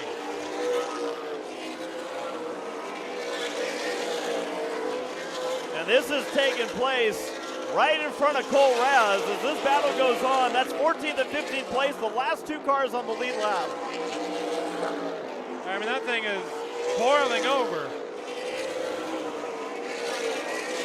As long as it's still pushing fluid, there's hope. Yeah, but that thing's pushing a lot. Oh yeah, it's a lot.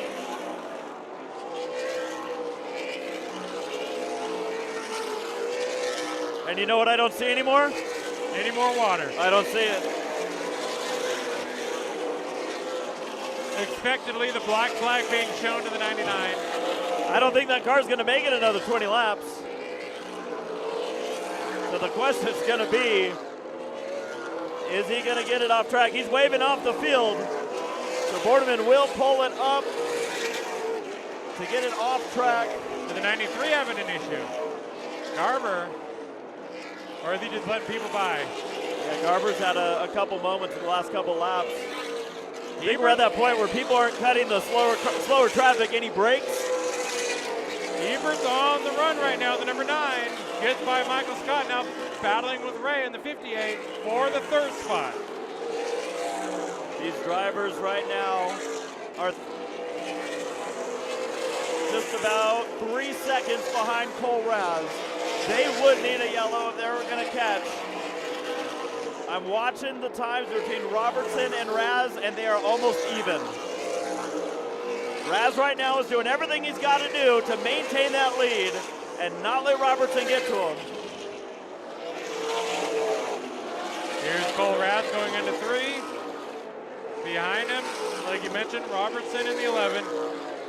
But the battle is brewing for the third spot.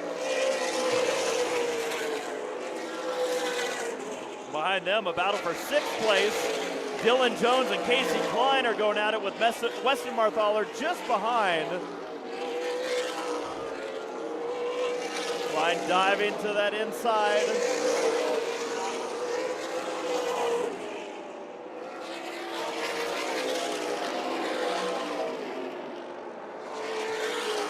Oh, little contact. A little bit more.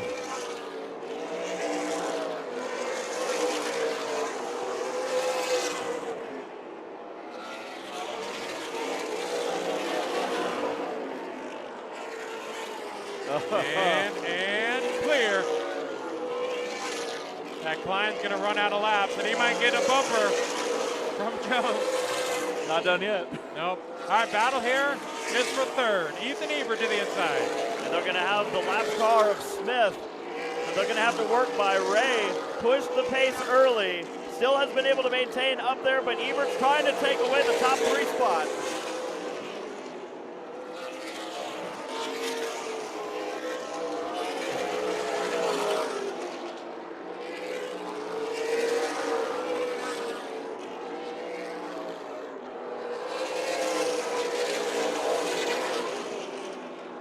Ebert's really working hard on that low side. And Cole Raz has cranked up the wick. He is starting to put lap times down 2/10 faster than anybody else on the racetrack.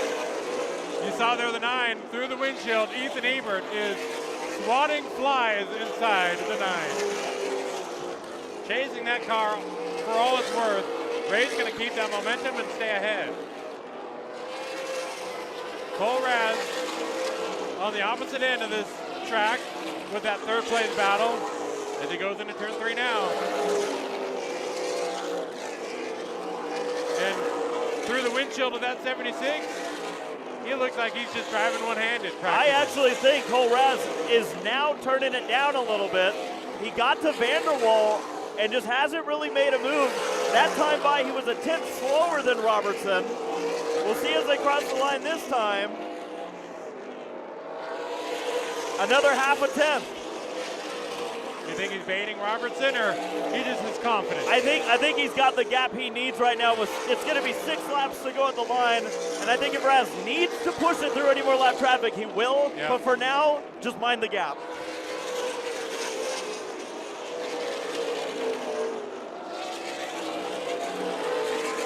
Let's talk a little bit about Cole Raz's history with the Chili Willy, Tommy. Cole Raz has won this event 2 years ago. Had an awesome battle with Jace Hansen last year. Jace had the upper hand in that battle. But Cole Raz has fired back, and it seems like he is a dominant force in this year's event. 4 laps to go. As Raz has lapped by Cody Vanderwall. Just ahead of him is Bruce the Moose Yackey. That is the 13th and final car on the lead lap. 1 car off the pace into turn number 1. It's Jennifer Hall. That car will stay on track. You can tell a lot of these Super Late models that have been kind of having issues with handling are really handling poorly now. He's trying to get to that finish with 2 laps to go.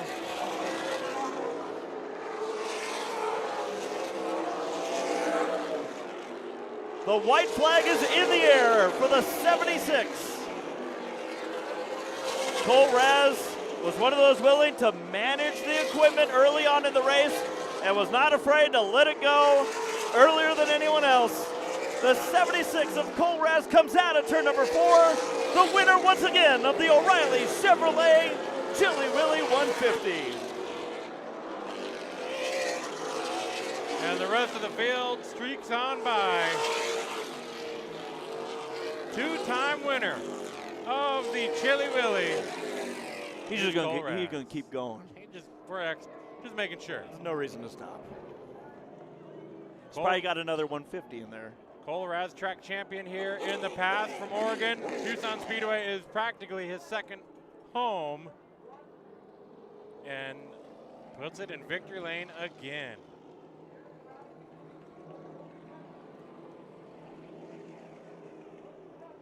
The Chili Willy weekend done and dusted. And Cole Raz puts his name back on the commemorative t-shirt that you'll be seeing in next year's event. I like me a t-shirt.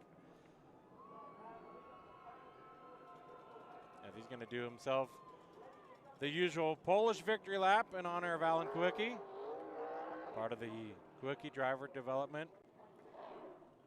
Gonna give high five to the team. Yep. He's won it in the 27 car, and now he brings the 76 ball to victory lane.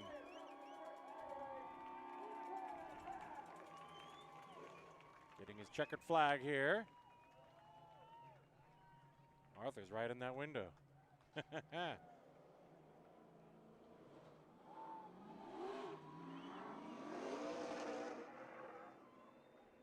Giving the fans a show even after the race. So we'll get ready to send a trackside for the top 5 or top 4. 5th didn't want anything to do with it. Actually, no.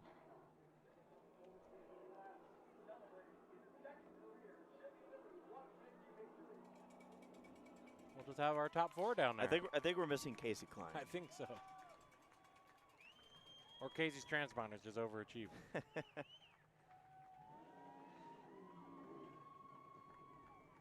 Putting it in victory lane, Cole Raz in the 76. What did you think about those 150 laps? We're going to be talking to all the finishers here on the front straightaway. He won it in 2024. Won both Friday and Saturday night. He's a past Tucson Speedway late model champion. And this is, he likes to call this his home track. Getting out of the car, takes just a second here. Got a lot of hardware to give away. What a great, great race. There he goes. All right. Let's hear it for your 2026 13th Chili Willy 150 winner, Colton Ray. Hey, Jason.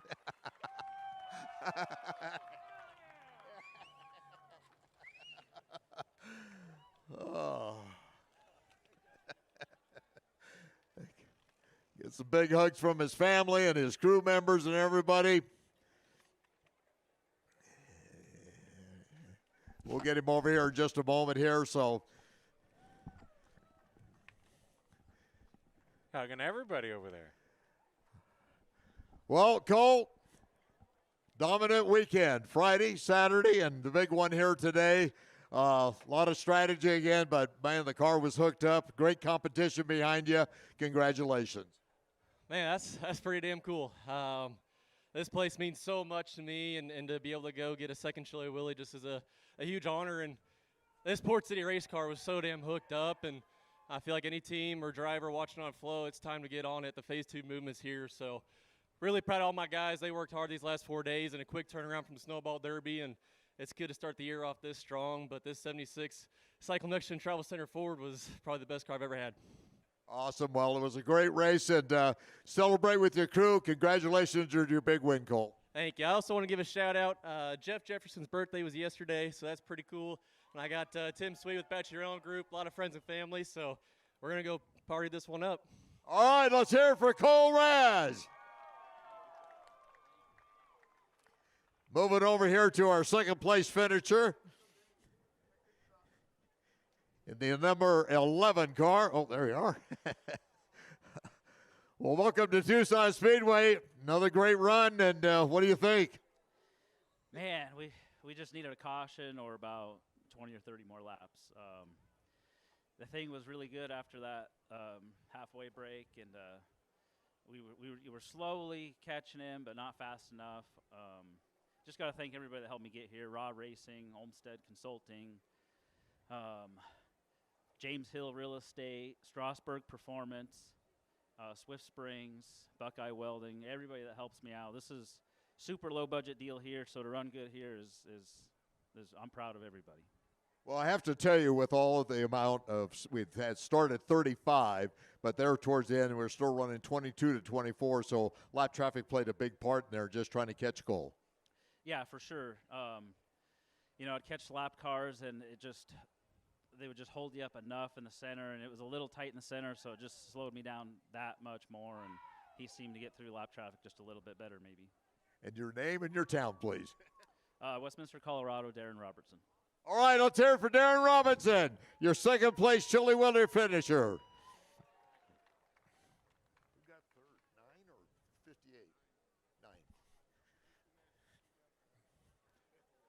Got the biffle? Okay, I'll be right there. And our third-place finisher back here, number 9, who worked his way through the field.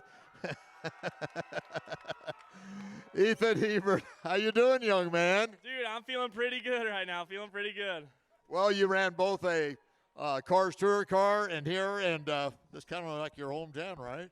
I mean, I guess you can call it now. I mean, before I only had 80 laps before I went here. So, yeah, coming in the weekend, 80 laps, and then we're here now. So it feels pretty good. What do you think of this track here? It's so much fun. I mean, you can put the car anywhere, and it'll just stick for you. So if you have it set up right. If you have a Port City car, then it'll do whatever you want. So, yeah, I mean, it just felt super, super good. And, yeah, we just had a great race car and a great team behind me. Well, what do you think of the difference between the Cars Tour and the Super Late? These got way more guts, obviously, right? So you can kind of get a little squirrely, as you guys probably saw me around the whole track sideways.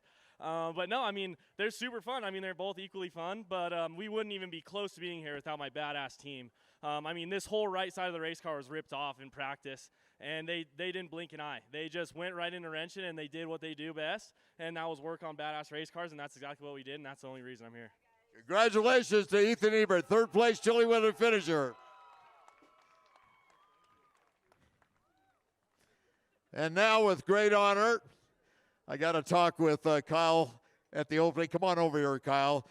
Besides a great run today, led a lot of laps, fell off just a little bit, but a fourth place finish overall. But we want to give you our first annual Chili Willy Greg Biffle Lap 16 Leader Award, and this is just the start of something we'll continue here. So congratulations on this very special award, but also what a great run today for you. Yeah, it was a lot of fun. Yeah, that was sure a learning experience for me. Well, tell the people, you and I had a little conversation, but a little bit more about old sprint cars and stuff like that, and something we taught you how to run the high line here at Tucson Speedway. Yeah, I really like tracks where you can keep momentum and drive it in hard on entry. I love those type of tracks. So this is one of those tracks, and thanks for the award. This is an award for a great man. All right, let's hear it for Kyle Ray out of Littleton, Colorado. And one more big salute to our winners tonight at the Chili Willy, 13th running, 150. And that'll do it here from Tucson Speedway. We saw an incredible racing weekend before our eyes here, live around the world on FloRacing. But if you weren't here, you definitely missed out on the fun, the great weather, and the action. As the sun sets off in the distance behind the mountains, Jeffrey, we get ready to roll on home and put this one in the books. The history books are being written right now. The stats, if you remember them, we'll give them the stats next year for Chili Willy. But Jeffrey, what a fun event. 13th annual Chili Willy right here.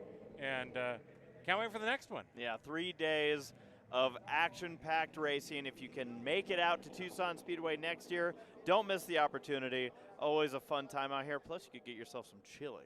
That's right. It's tasty. Tommy, you can attest. I sure can. Well, Jeffrey, for myself, for Corey, for Sarah, for D'Lo, for Arthur, for Brooke, and for you. Oh, thank you. You and too. And everybody watching here live on FloRacing. That's it. We're done. And we ask you for a safe walk from your couch to your bedroom tonight. That's meaningful. That's meaningful. And for everybody here at the racetrack to get home safely, because we got to do it again here later on FloRacing. Thank you all for being with us here tonight and all weekend long. Congratulations again to Cole Raz. Give him the broom because he swept the weekend. Your winner of the 2026 Chili Willy 150. We will see you at the races. Good night, everybody.